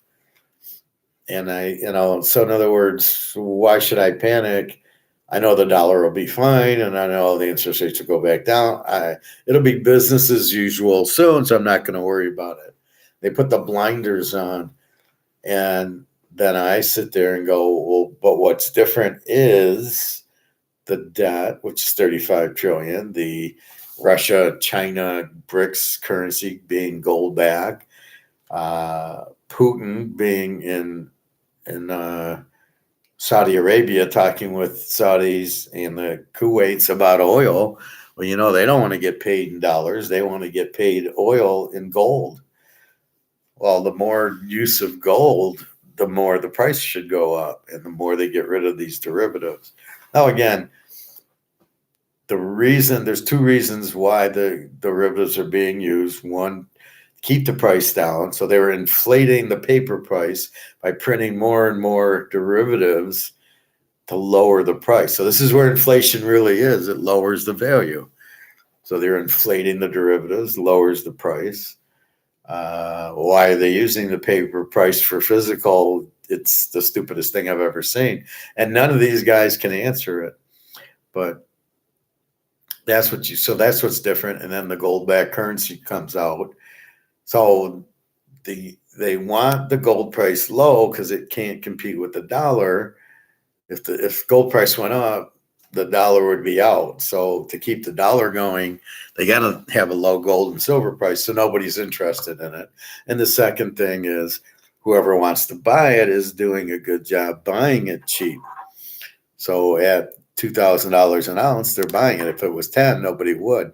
So they're keeping the price low so the Chinese and the Russians and some of these other countries can buy gold cheaply for the central banks and the mafia in their countries. And so they're doing that. So that's the second reason, right? To keep the competition away from the dollar and to not have the demand for the gold. And so people who wanting to buy it, governments will buy, they'll buy it very cheap. They'll be able to get it at $2,000 an ounce or $25, $25 an ounce for silver.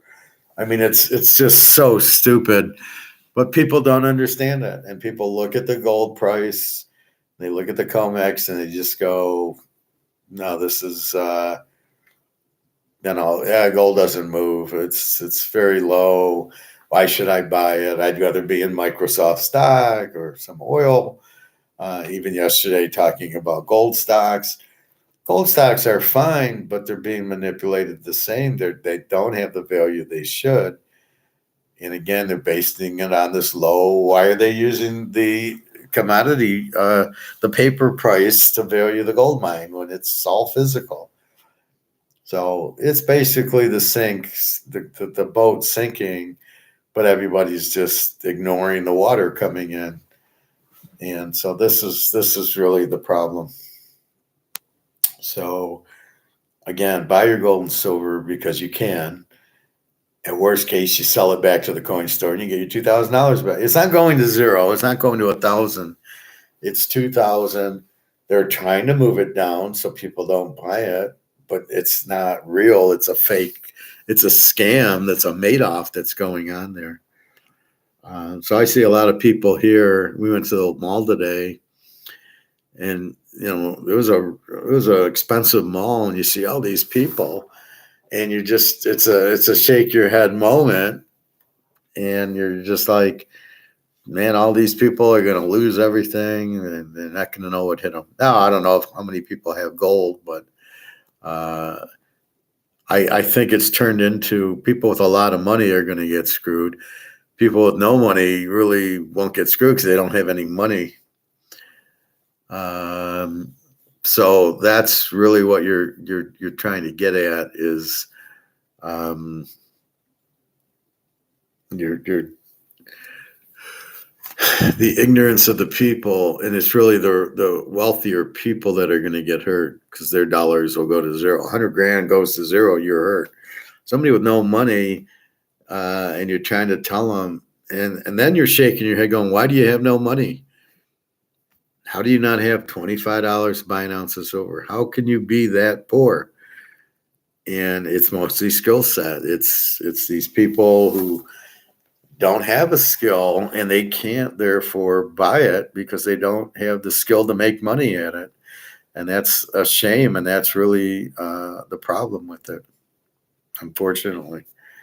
But what are you going to do? I mean, that's the big problem. So, you're trying to. So when I do say buy gold and silver, it's predicated on that you actually have money to buy it with, or predicated. Look, I know you don't have gold, and I do this with the lifeguards all the time at the club. Just buy an ounce of silver, 2 ounce. You've got to have $50 around, but they don't want to give that up. They don't want to miss going to the bar or going to the football game or going to that, and that's really, they don't want to give up eating cake and being healthy. They want to eat the cake, and that's the problem, right? So that's really what's happening in inflation land. You have, again, you got to understand the game of gold and the game of ETFs and the game of paper gold and physical gold, and why people are in the paper market. It's amazing is they don't even understand the paper from the physical. That's really the problem. So when you see $2,000 an ounce gold, it's the paper price. It's not the physical price. Where is the physical price? Why do we not have one? That's the part I don't understand. How, okay, you want to have a derivative price of gold because I want to do derivatives. Fine. Where's the physical price? Because I'm not buying paper. I'm buying physical, and I'm buying it at the paper price. And if I need to sell it, I'm selling it at the paper price. And it's just so ridiculous. So keep that in mind. It's extremely cheap right now. It's not moving. What these people say is, well, it's not the gold going up, it's the dollar going down. Well, buddies, the dollar is down to 1%, and gold hasn't really gone up. And you keep quoting Mark McGuire's, and he's quoting, and they're quoting and looking at charts. It's all paper gold. You can't quote paper gold. It's not real. It's not a real supply demand chart. So as soon as I hear his guest talking about the paper, and geez, it just hasn't gone. It's paper. Like, what part are you missing? And that's what frustrates me. And it's hard to stay stoic when they're sitting there. It's paper gold, and what the hell? Why don't you understand that? And in my comments, I will. Well, let's look at my comments.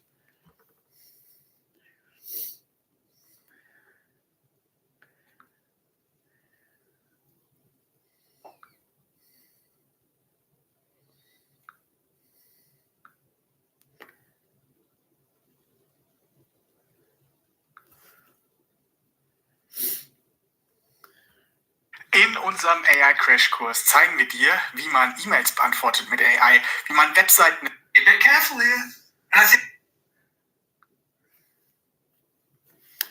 So here's my comments to Mark McGuire.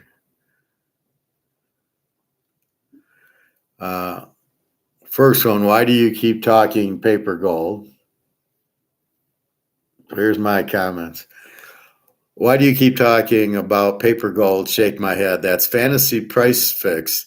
Where's the physical price? So I keep trying to bring that up. Why aren't you guys talking about why there's no physical price market? And why are we using paper gold to get the gold price? Why are we doing that? Which I can't get an answer. Then I say the mafia doesn't want the paper gold inflation to go away. I'm nailing it, saying, look, it's paper and gold inflation. Means they're printing the derivatives. That's how they're inflating gold, because you can't print coins. You got to have gold to make the coins. You can't print them. So that's the key to it. And they were talking about the gold price. And says, well, the mafia doesn't want the paper gold inflation to go away. They want the price low, which is really strange. You'd think now that they'd all buy the gold, they'd want the gold price to go up. Here's this guy. As long as the criminals are in control, nothing is certain. Oh, it's certain. It's certain the criminals are keeping the price down because that's what they want. It's like a child filling a box with sand and trying to sell what's in his box to the other children in the sandbox. I don't know. Where's a couple more of mine?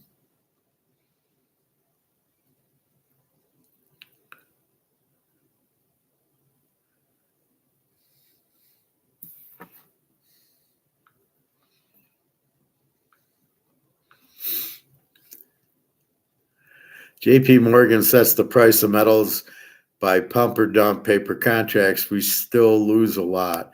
We don't lose a lot. We must understand it's paper, but I'm glad to see people getting the paper price. Where are my comments? Teaserking, why don't you ever have the professor on? He's an Australian economist, unlike all these stockbroker salesmen. Shake my head. What a waste of time. When is COMEX blowing up?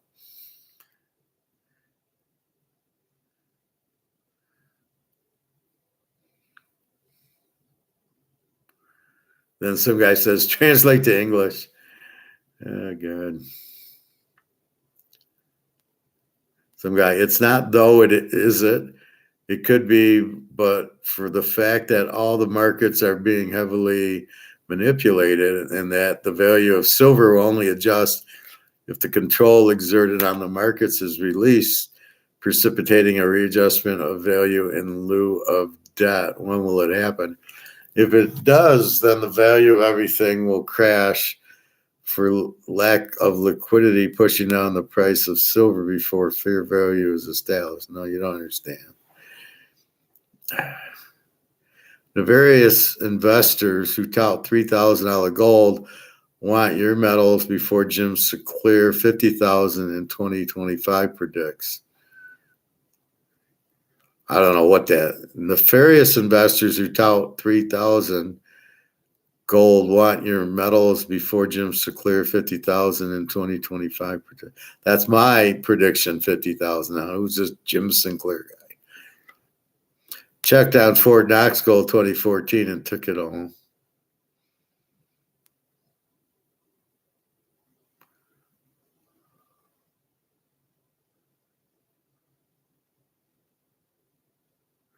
Here, really, it's $24, worst asset I own.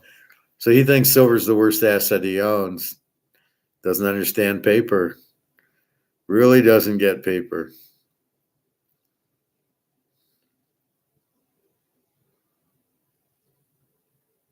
See, this is the problem. These guys don't explain it. So the listeners who leave the comments are saying, oh, the worst thing I have is paper and paper this and paper that. And this is the problem. McGuire's show is just another flop. I did not like it. I disliked it, actually. But it doesn't count as a dislike. These guys continually miss the point. Where's the physical market? All they talked about the whole show was how the value of look at the value of gold, and they're not getting that it's paper fixed COMEX. Gold hit 2,000 in 2008. I see the graph; it's going to go up. You don't know anything. It's all manipulated. You can't look at a graph on a manipulated asset or football game or anything. You can't really look at a graph on it. I did hear there was one football game that they're looking into, and I can't remember. I read it this morning. It was a college game where it just was funny, and they're looking at the result, and they're thinking, oh, this was a fixed game or manipulated or something. So I'll try to read more on it. But that's where we're at with it. But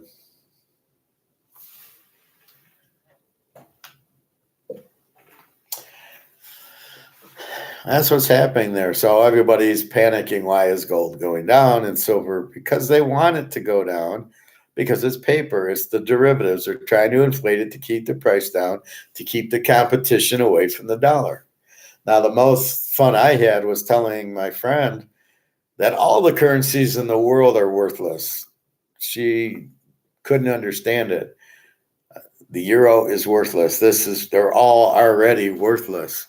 That's the biggest kicker these idiots, Mark McGuire, don't talk about is the dollar has no value. It's gone, and they don't get it. They don't talk about it, and they don't understand it.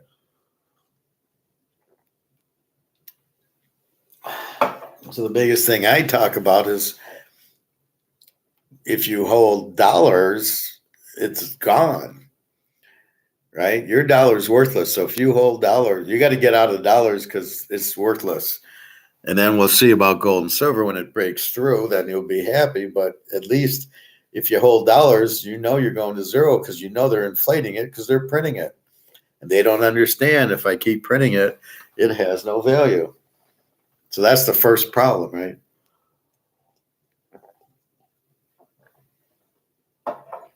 That's what people don't get.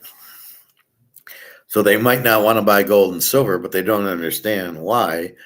They go, well, it doesn't go up. Oh, so you're trying to make money on it, thinking that it's worth, why isn't it going up? Well, because there's a war on it that's being broken by BRICS and Putin, and that's what's happening. That's why we're buying it. That's the key to get it to a physical price. So the problem with gold is it's not a physical price, it's a paper price.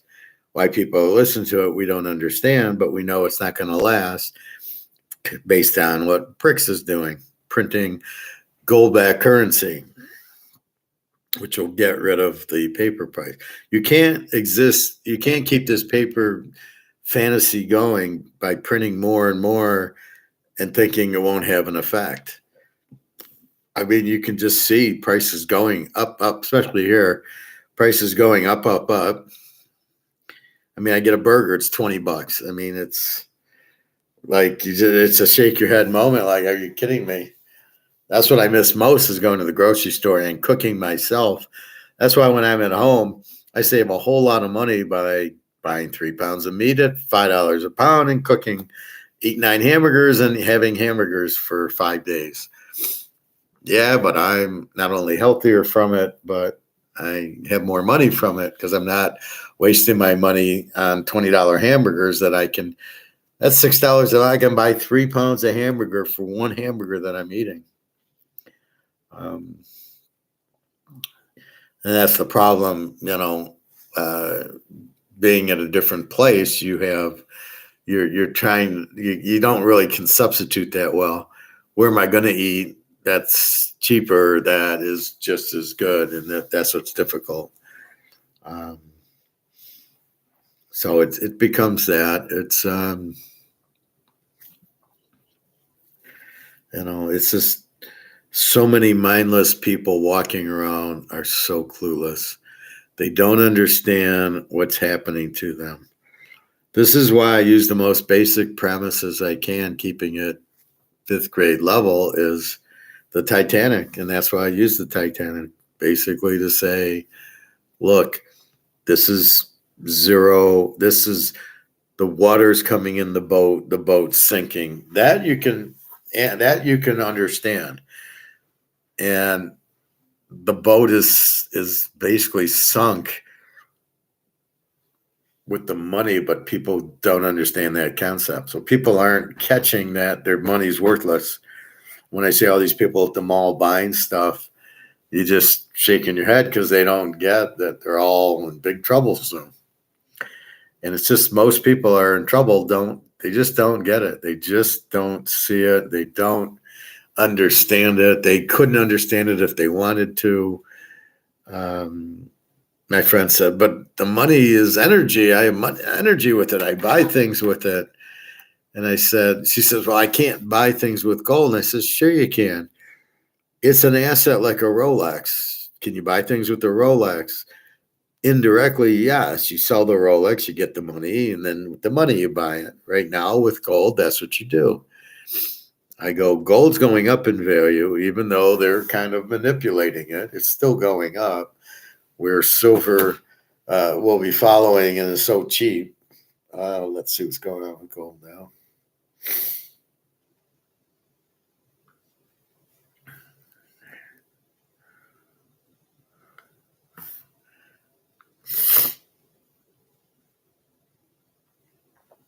It goes up to 2005. Silver's down to 77 cents to 23.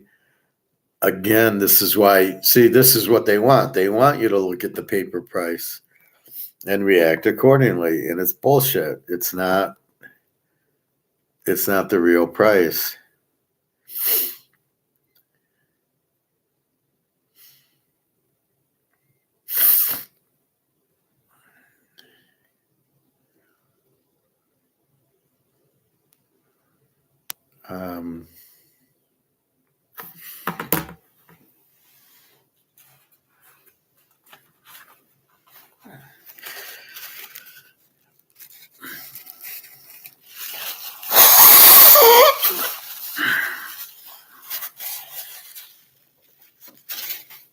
Excuse me.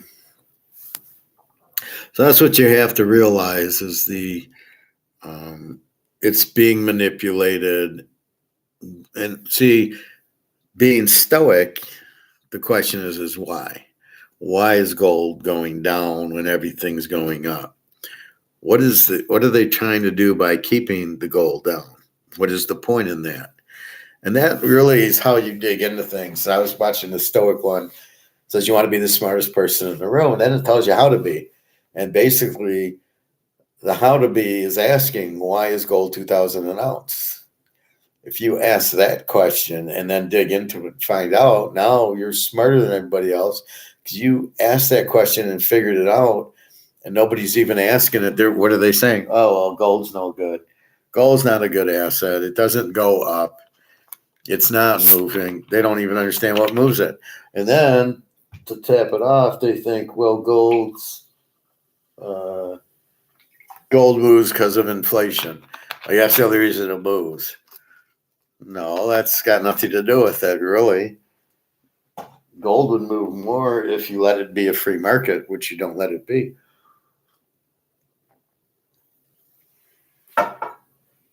And that's really the problem with it. It's not a free physical market. But how many people understand that? Us. That's probably it. Surely not McGuire and Alligator. Egon kind of gets it. Well, he just looks at paper as it's going to zero, so the only thing they have is gold. So I've got gold when the paper goes to zero, but he doesn't really get it. Kind of gets it. I'm not sure he understands why the paper price of gold doesn't go up, nor why is gold priced in paper. That's the other part I don't think he gets. So that's really what you got to understand. Holding dollars, you're really fucked. It's a depreciative. It's like a car, right? It eventually goes to zero. So the best is to keep the Titanic and just hold it steady. It's been hit by the iceberg. It's going to sink. The dollar's been hit by the iceberg. It's going to go to zero. That is the bottom line that you have to understand, right? Once you understand that, now you get it. Otherwise, you can't play the game if you don't understand the rules, which goes back to, let's say we're playing poker and you don't understand that a flush beats is straight. How are you going to play it? So that's kind of what you're looking at. You're looking at this. You don't understand the gold game. You don't understand there's paper and physical. You don't know why gold goes up. Well, it's because of the inflation or interest rates or something. It has nothing to do with it. Gold doesn't go up because it's being manipulated by COMEX. So no matter what the gold price does, there's no rhyme or reason to it. It's always COMEX trying to keep the value down so people buy the dollar. So you can't come up with any explanation on why gold's price is low or high or anything. It's all got to do with them keeping the price low so you'll buy dollars. That's really the bottom line. So till you understand that, you don't understand the game. Do you understand the game of crap? Most people don't understand the game of craps. That the 7 out kills you and that you should play the 6, 8, 9, and 10. And as you hit the numbers, let it hit maybe twice and then pull your money out. Or say, oh, good, I won. Let's say you're playing $100 a number, you're playing $400. 7, the 6 hits, the 8, the 9, you're up 300. Pull your numbers. You've won, and the 7 is due. And but you got to understand the game, which they don't. Same thing with women. If they start being this or that, and they give you a hard time, and you're not happy around them or with them, with your girlfriend, you leave them.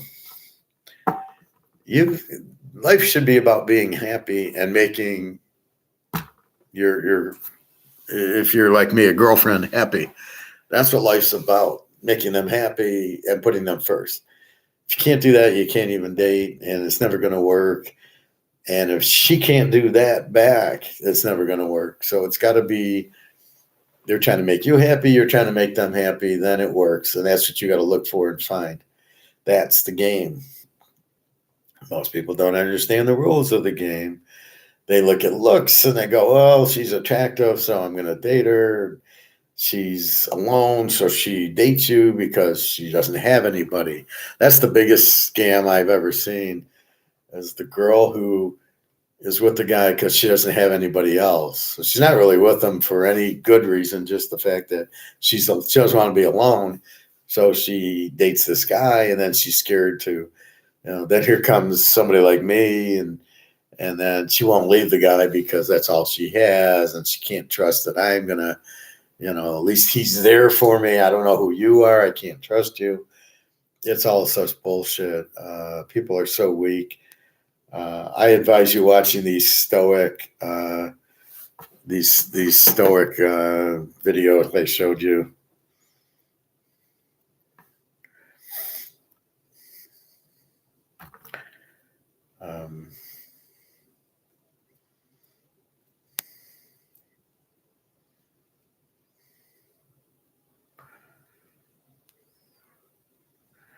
I'm getting so confused. I'm getting Uber receipts, and then I'm getting my Visa receipts. Anyway, the only time I ever use Uber is when I'm not at home because I got a car. What do I need Uber for? But versus the cab, it's good. The problem is when Uber is busy and you can't get the driver. You can always get a taxi, but sometimes you can't get the driver. But see, being stoic allows you to be in control, not to be manipulated.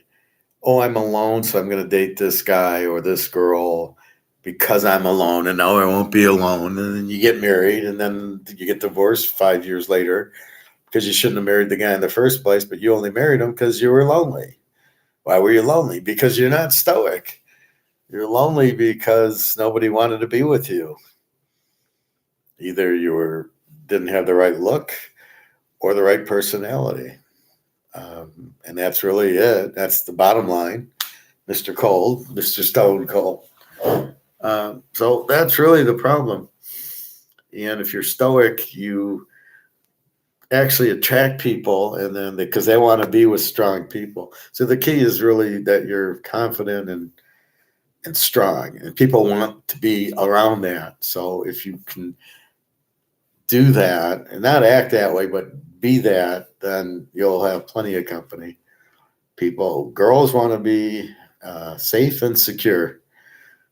It ain't nothing to do with looks, and they like brains because it means you're gonna, oh good, he's smart, he's a lawyer, so he's gonna have a job, he'll take care of me. Again, it comes back to security, but that's the game you have to understand. Just like the paper gold, you have to understand that's the game. It's paper, it's not real, it's not a real price. So the price, the $2,000 is a fantasy price anyway. It's not the real price of gold. That's where I come up with 50,000 an ounce, is because it's not the real price. The real price of gold is not determined. The physical price of gold, it's much, much higher than 2,000. That's where I'm getting it from. And that's the whole point of it. It is not the true price. It is It's just some made up price. And but you have to be smart enough to understand the game. And the game is this price is not real. The physical price is real, but we don't have it yet. So it's sort of like a football game. We know the line is 6, but we know that's not real. That doesn't mean they're going to win by 6. Pittsburgh was what? Favored by 7 and New England won the game. So the spread is the paper derivative price. And then the real game, New England won. So the spread should have been New England by 3. And that's really what you have with gold. The real price is not determined. So if you're playing the gold game, you must understand you don't have a real price yet. And that BRICS in Russia is coming out with gold-backed currency to get the real price. So we don't know what the real price is. So anybody that says this is like 2000 or 2008, bullshit, it's not, because that's derivative and you've never had a real price. So anything is just bullshit. And it's got nothing to do with inflation. It's got to do with gold as an asset, like a Mickey Mantle card. And if you let gold run like you do Mickey Mantle, how can Joe Montana's rookie card be 125,000 and gold be 2,000? I think there'd be a little bit more demand for gold than Mickey Mantle. And what I don't like is people not understanding gold as an asset versus gold as money. Well, how can I buy coffee with silver or gold? How do I get change? And like, okay, retardo, that's not what it's about. It's about gold's an asset like a Rolex or a Mantle card. Do you go to the grocery store with a Mantle card? You got a $500,000 Mantle card. Do you go to the grocery store with the Mantle card and try to get change? Like, no, you have to sell the card to get the money, because the money's the game right now. So the whole, if we back up to the beginning, why is there a medium of exchange? Is so people, it's a common denominator. So you get paid in this, and then you use what you get paid to buy and pay your bills and buy your food and your clothing, pay your rent, buy your car, buy your gas. That's what a medium of exchange is, right? Because it's something that has to be able to be. That's why they don't pay us in bananas, because how are we going to buy gas with bananas? So they came out with this money. But the problem is you can't have money that is unchecked. You can't have money that can be printed to zero. The medium of exchange must be limited and keep its value. That's why gold should be the medium of exchange. But the people running it are a bunch of fucking criminals who want to print it for their own means. So they're printing $1 million worth of dollars or euros or Swiss francs for their own means. They're not doing it. It's not what's best for us. It's what's best for them. And since they can't print gold, they don't want it. They don't want that to be in charge.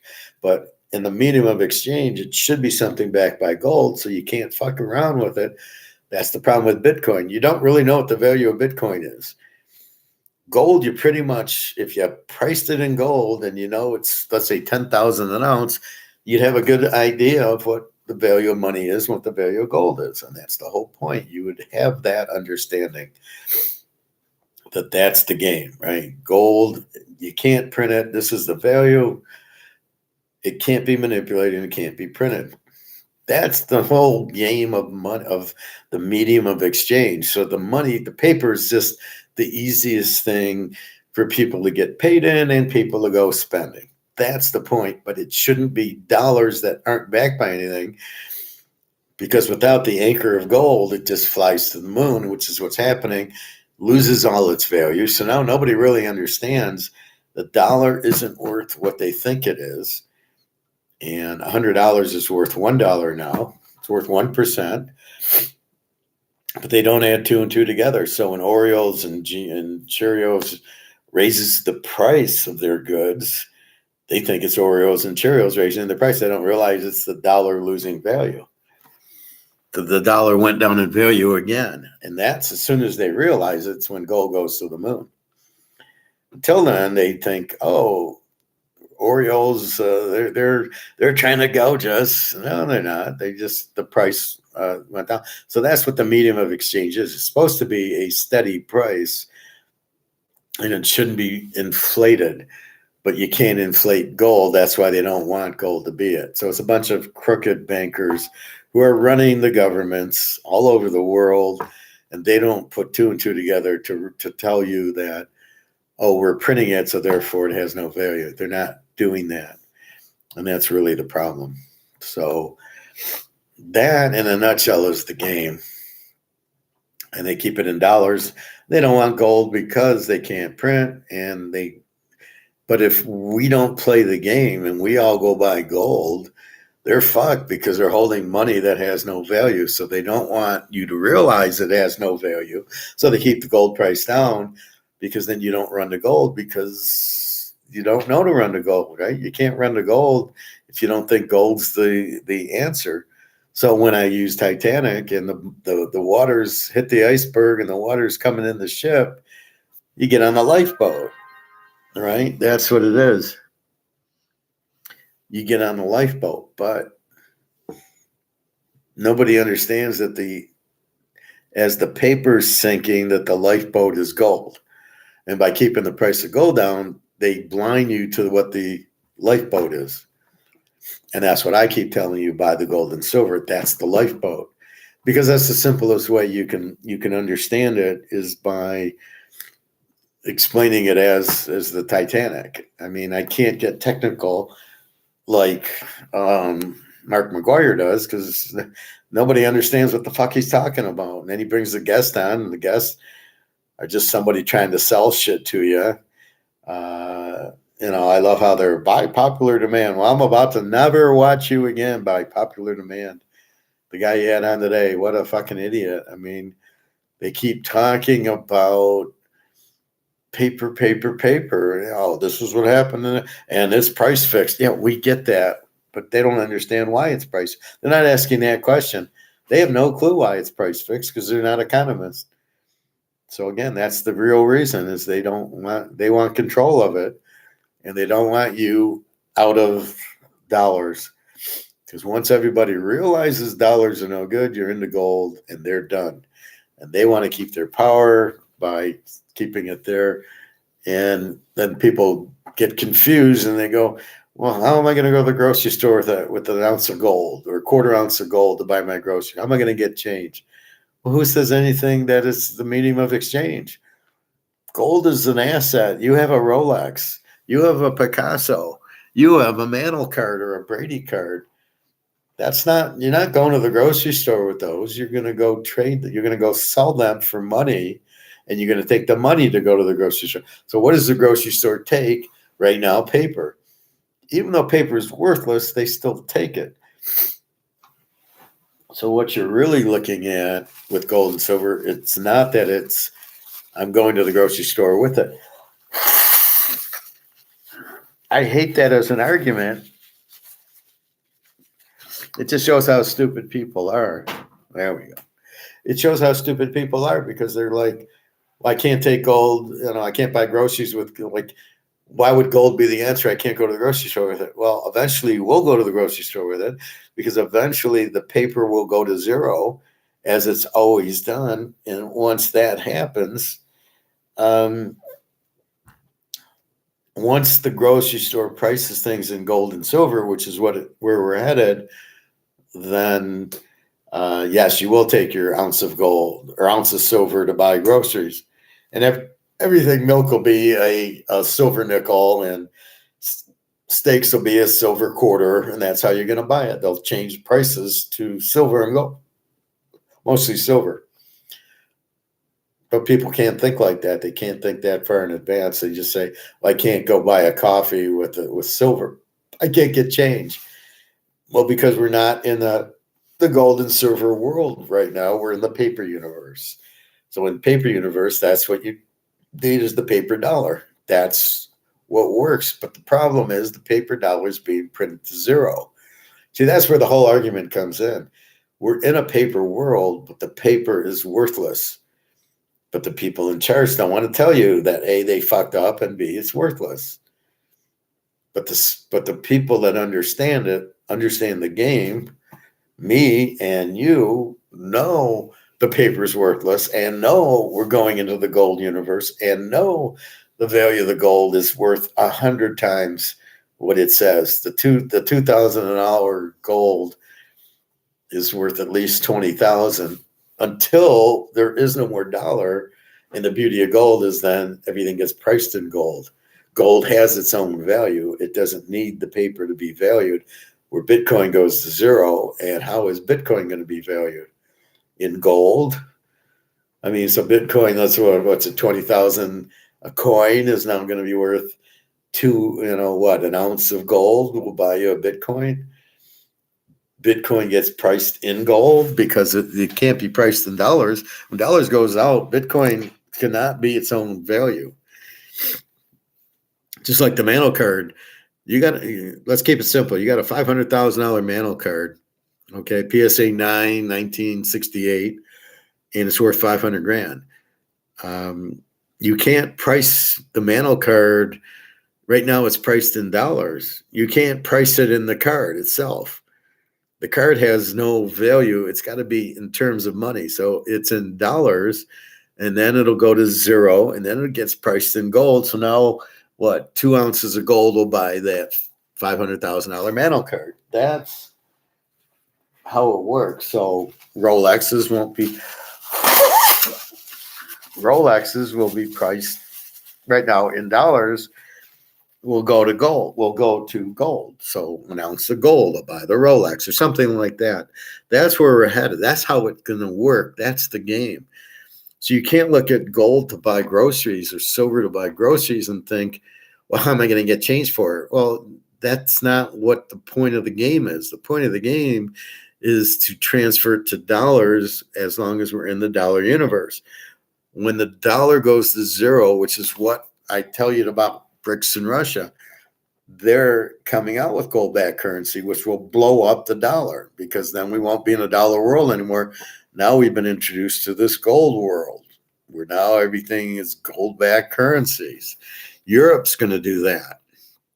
Their central banks are starting to buy gold and come out with gold-backed currency because they realize the dollar's worthless. So all these countries are starting to realize, wait a minute, we're all going to get fucked. Our dollars are going to be worth zero, and we better fix it. And that's really what's going on with that. They will figure out that we need a gold world, and then everything gets priced in gold. But never does the Mantle or the Brady card be the money or the Rolex or only gold and silver then get valued in gold and silver, and then the Mantle card and the Rolex get valued in gold and silver. So it's an interesting dichotomy, but you must understand the rules of the game. It's the only way to do it is to understand the rules of the game. Once you understand the rules, then that's what helps. In the meantime, I think that's it. Now, I know I cover that a lot. I do it on purpose. Those are the basic fundamentals that we need to understand and learn. That's the price. That's what you need to know is everything's going to be priced in gold and silver. So I guess the bottom line point of the class is you can't keep printing dollars. They will lose its value. And once people realize they've lost their value, it becomes worthless. That's really the value of the class is so you understand that if you keep printing, it becomes worthless because you printed too much. And inflation is simply inflating the currency, the supply of currency. And that's why gold is the thing to be in because you can't inflate gold. And I don't know anything else that can't be inflated. Even the housing market, you can make too many houses. So that's really what's happening, right? You've got that in you're pricing things in dollars. You've got the gold there. So really, That's really the key you need to get out of the class, is that that you can't keep inflating. You can't keep printing without any recourse. And that's really what the key is. That's the Titanic. You've hit the iceberg, the ship's filling up with the water's the inflation. The ship can only hold so much water. The economy can only hold so much fake debt, so much fake paper. And gold, you can't print. That's why it's zero risk. You can't print it. And as you go, that's what happens. So that's really the problem. That's really gold's the solution, because you can't print it. So when I say it has no risk, it doesn't. The risk is in inflating it. We're over making too much of it, right? Making too much dollars, or printing the derivative gold. But if you're in the physical gold, you can't print it. There's only so much, and there's way more demand than that. And there's always demand for gold. Look at the central banks. And that's your safe haven, is realizing, oh yeah, there's huge demand for it, so the price should be much higher. Why isn't the price? And if it isn't, you just say, well, I'm going to buy it anyway. And no, we're not stackers. I don't like that term. We're collectors. I collect baseball cards. I don't stack them. I collect casino chips. I don't stack them. And I collect gold and silver. I don't stack it. I think that's a freaking stupid terminology by some idiot who come up with that. But that, to me, there's no such thing as stacking. You're not stacking anything. You're collecting. I don't stack Willie Mazes. I collect them, and I don't like that term. I think it's offensive. Collecting or stacking. It makes you sound like an idiot. I'm stacking gold. No, you're not. You're collecting it. So understand that the inflation is the printing. And if you overinflate,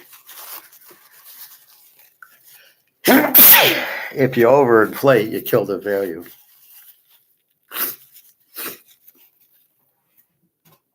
And that's really the bottom line, right? So if you overinflate, you kill the value.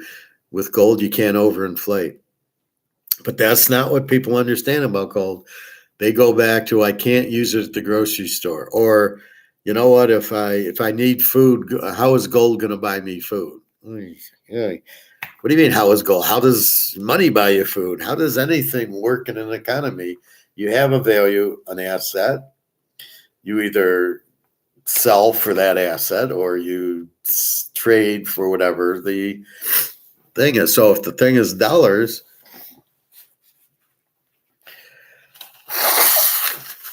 if it's a dollar universe where you need dollars to buy food and groceries and pay your bills, then anything not dollars, you need to sell into dollars to use it to buy the goods and services that you need and pay your expenses and buy your food. That's what you're going to always do. If it's a Rolex, Brady card, Mantle card, or anything, your gold and silver, you're not going to the grocery store with gold and silver. You're going to switch it for dollars, but the gold and silver are going to hold their value because you can't print it. And that's what this whole derivative thing is. It's about inflating the dollars to get the price down. And you have no idea. Nobody has a clue what the real physical price of gold is. I guarantee you it's much higher than 2,000. If the paper derivative value is 2,000, the real value of gold's got to be at least 20 to 30,000 minimum, because they've kept it suppressed and everything's going up. And you're printing the dollars, but you can't print the gold. So that's why these guys are clueless when they say, well, it's not gold going up. Yeah, it is gold going up because it hasn't gone up yet. So gold should be here, but it's being held down. And now you're printing more dollars. So that's the point. When gold finally goes to the market, then it's going to be huge. That's what we're waiting for. And they keep fighting us, but we got to understand that. And then we're like, okay, we get it. And that's really what you're looking at.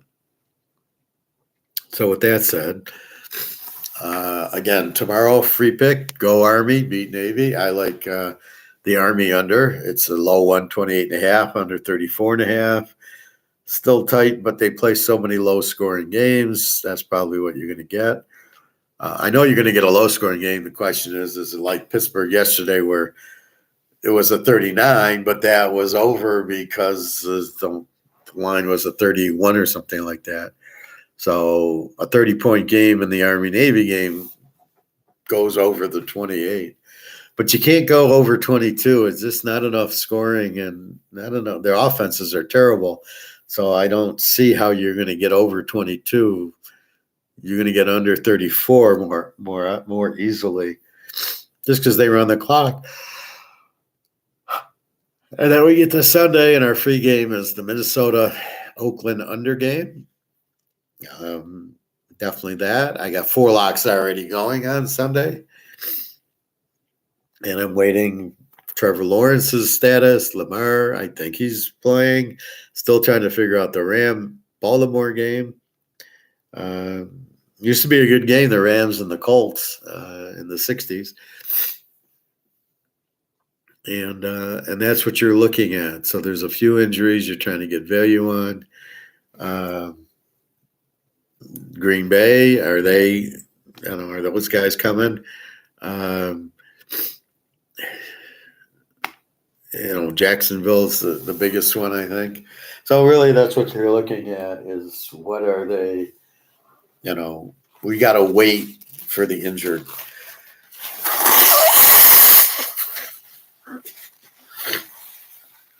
And once we understand who's playing and who isn't,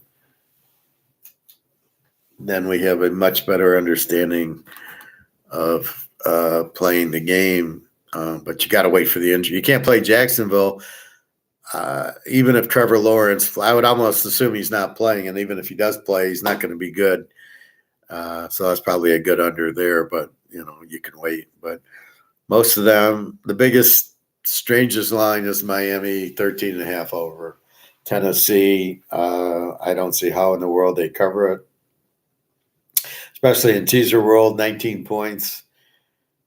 With a team like Tennessee getting 19 with Derrick Henry on it and the receiver, and you're giving them 19. All right, well, Levis is okay. He's not terrible. And Miami doesn't have Mozart and we're not sure about the other guy, Tariq Hill.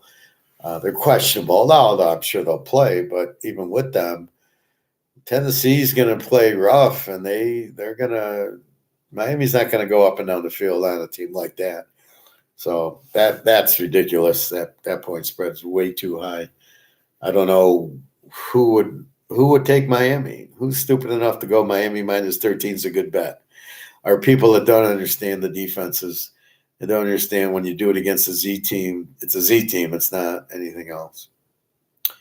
Anyway, not sure if I'll be on tomorrow or Sunday. I'll try to I'd like to come on Sunday because it's game day. Tomorrow I don't really need to because take the Army under. I mean, there you go. You got it. There's nothing that's going to really change tomorrow. So I'll probably come on Sunday just to review. And then Monday night I should be home. So we will go with that. Anyway, I think that's about it. Have a nice day and a nice night. Understand the game of everything. Women, money, gold, football, investing. It's all a game. There's always rules. Most of it's corrupt. And that's what you have to understand. Like gold is not played fairly. As is investments, there's always Madoff out there. The banks are the criminals. They run the government, so you got to understand that. So really, that's what's going on. You're looking at that and need to really figure that out. But once you figure out what the game is, then you can beat the game, and you've got to beat the game. You've got to beat gold. You've got to understand that you need gold. You got to understand why, and you got to understand the price is not even close to reality. Once you understand that, you don't get upset if it's 2,000 or 3,000. you know it's not close to reality. The real price is 25,000, roughly. That's the real price of gold if you let it free market. And even that's probably low. The Joe Montana rookie card is 125,000, as is the Jerry Rice rookie card, which makes me go, wait, if people are spending 125 on a football card, they're probably going to spend that on an ounce of gold. Just my guess. So that's what you really got to understand. Anyway, www.teaserking.com. You get all the bowls, $100. If you want the rest of the season, all the bowls and all the NFL from Sunday through the end of the Super Bowl with all the free plays and locks, $200. $200 buys you all the pros and the bowls, $100 for all the bowls. And I really don't have a price. I'm not going $100 for the rest of the pros. That'll be more. But for the $200, if you buy the bowls, then I'll throw in the pro games. Otherwise, that's about it. Have a nice night, and www.teaserking.com. All right, I will talk to you probably Sunday a little bit, and off I go. All right, take care, everybody. Have a great weekend.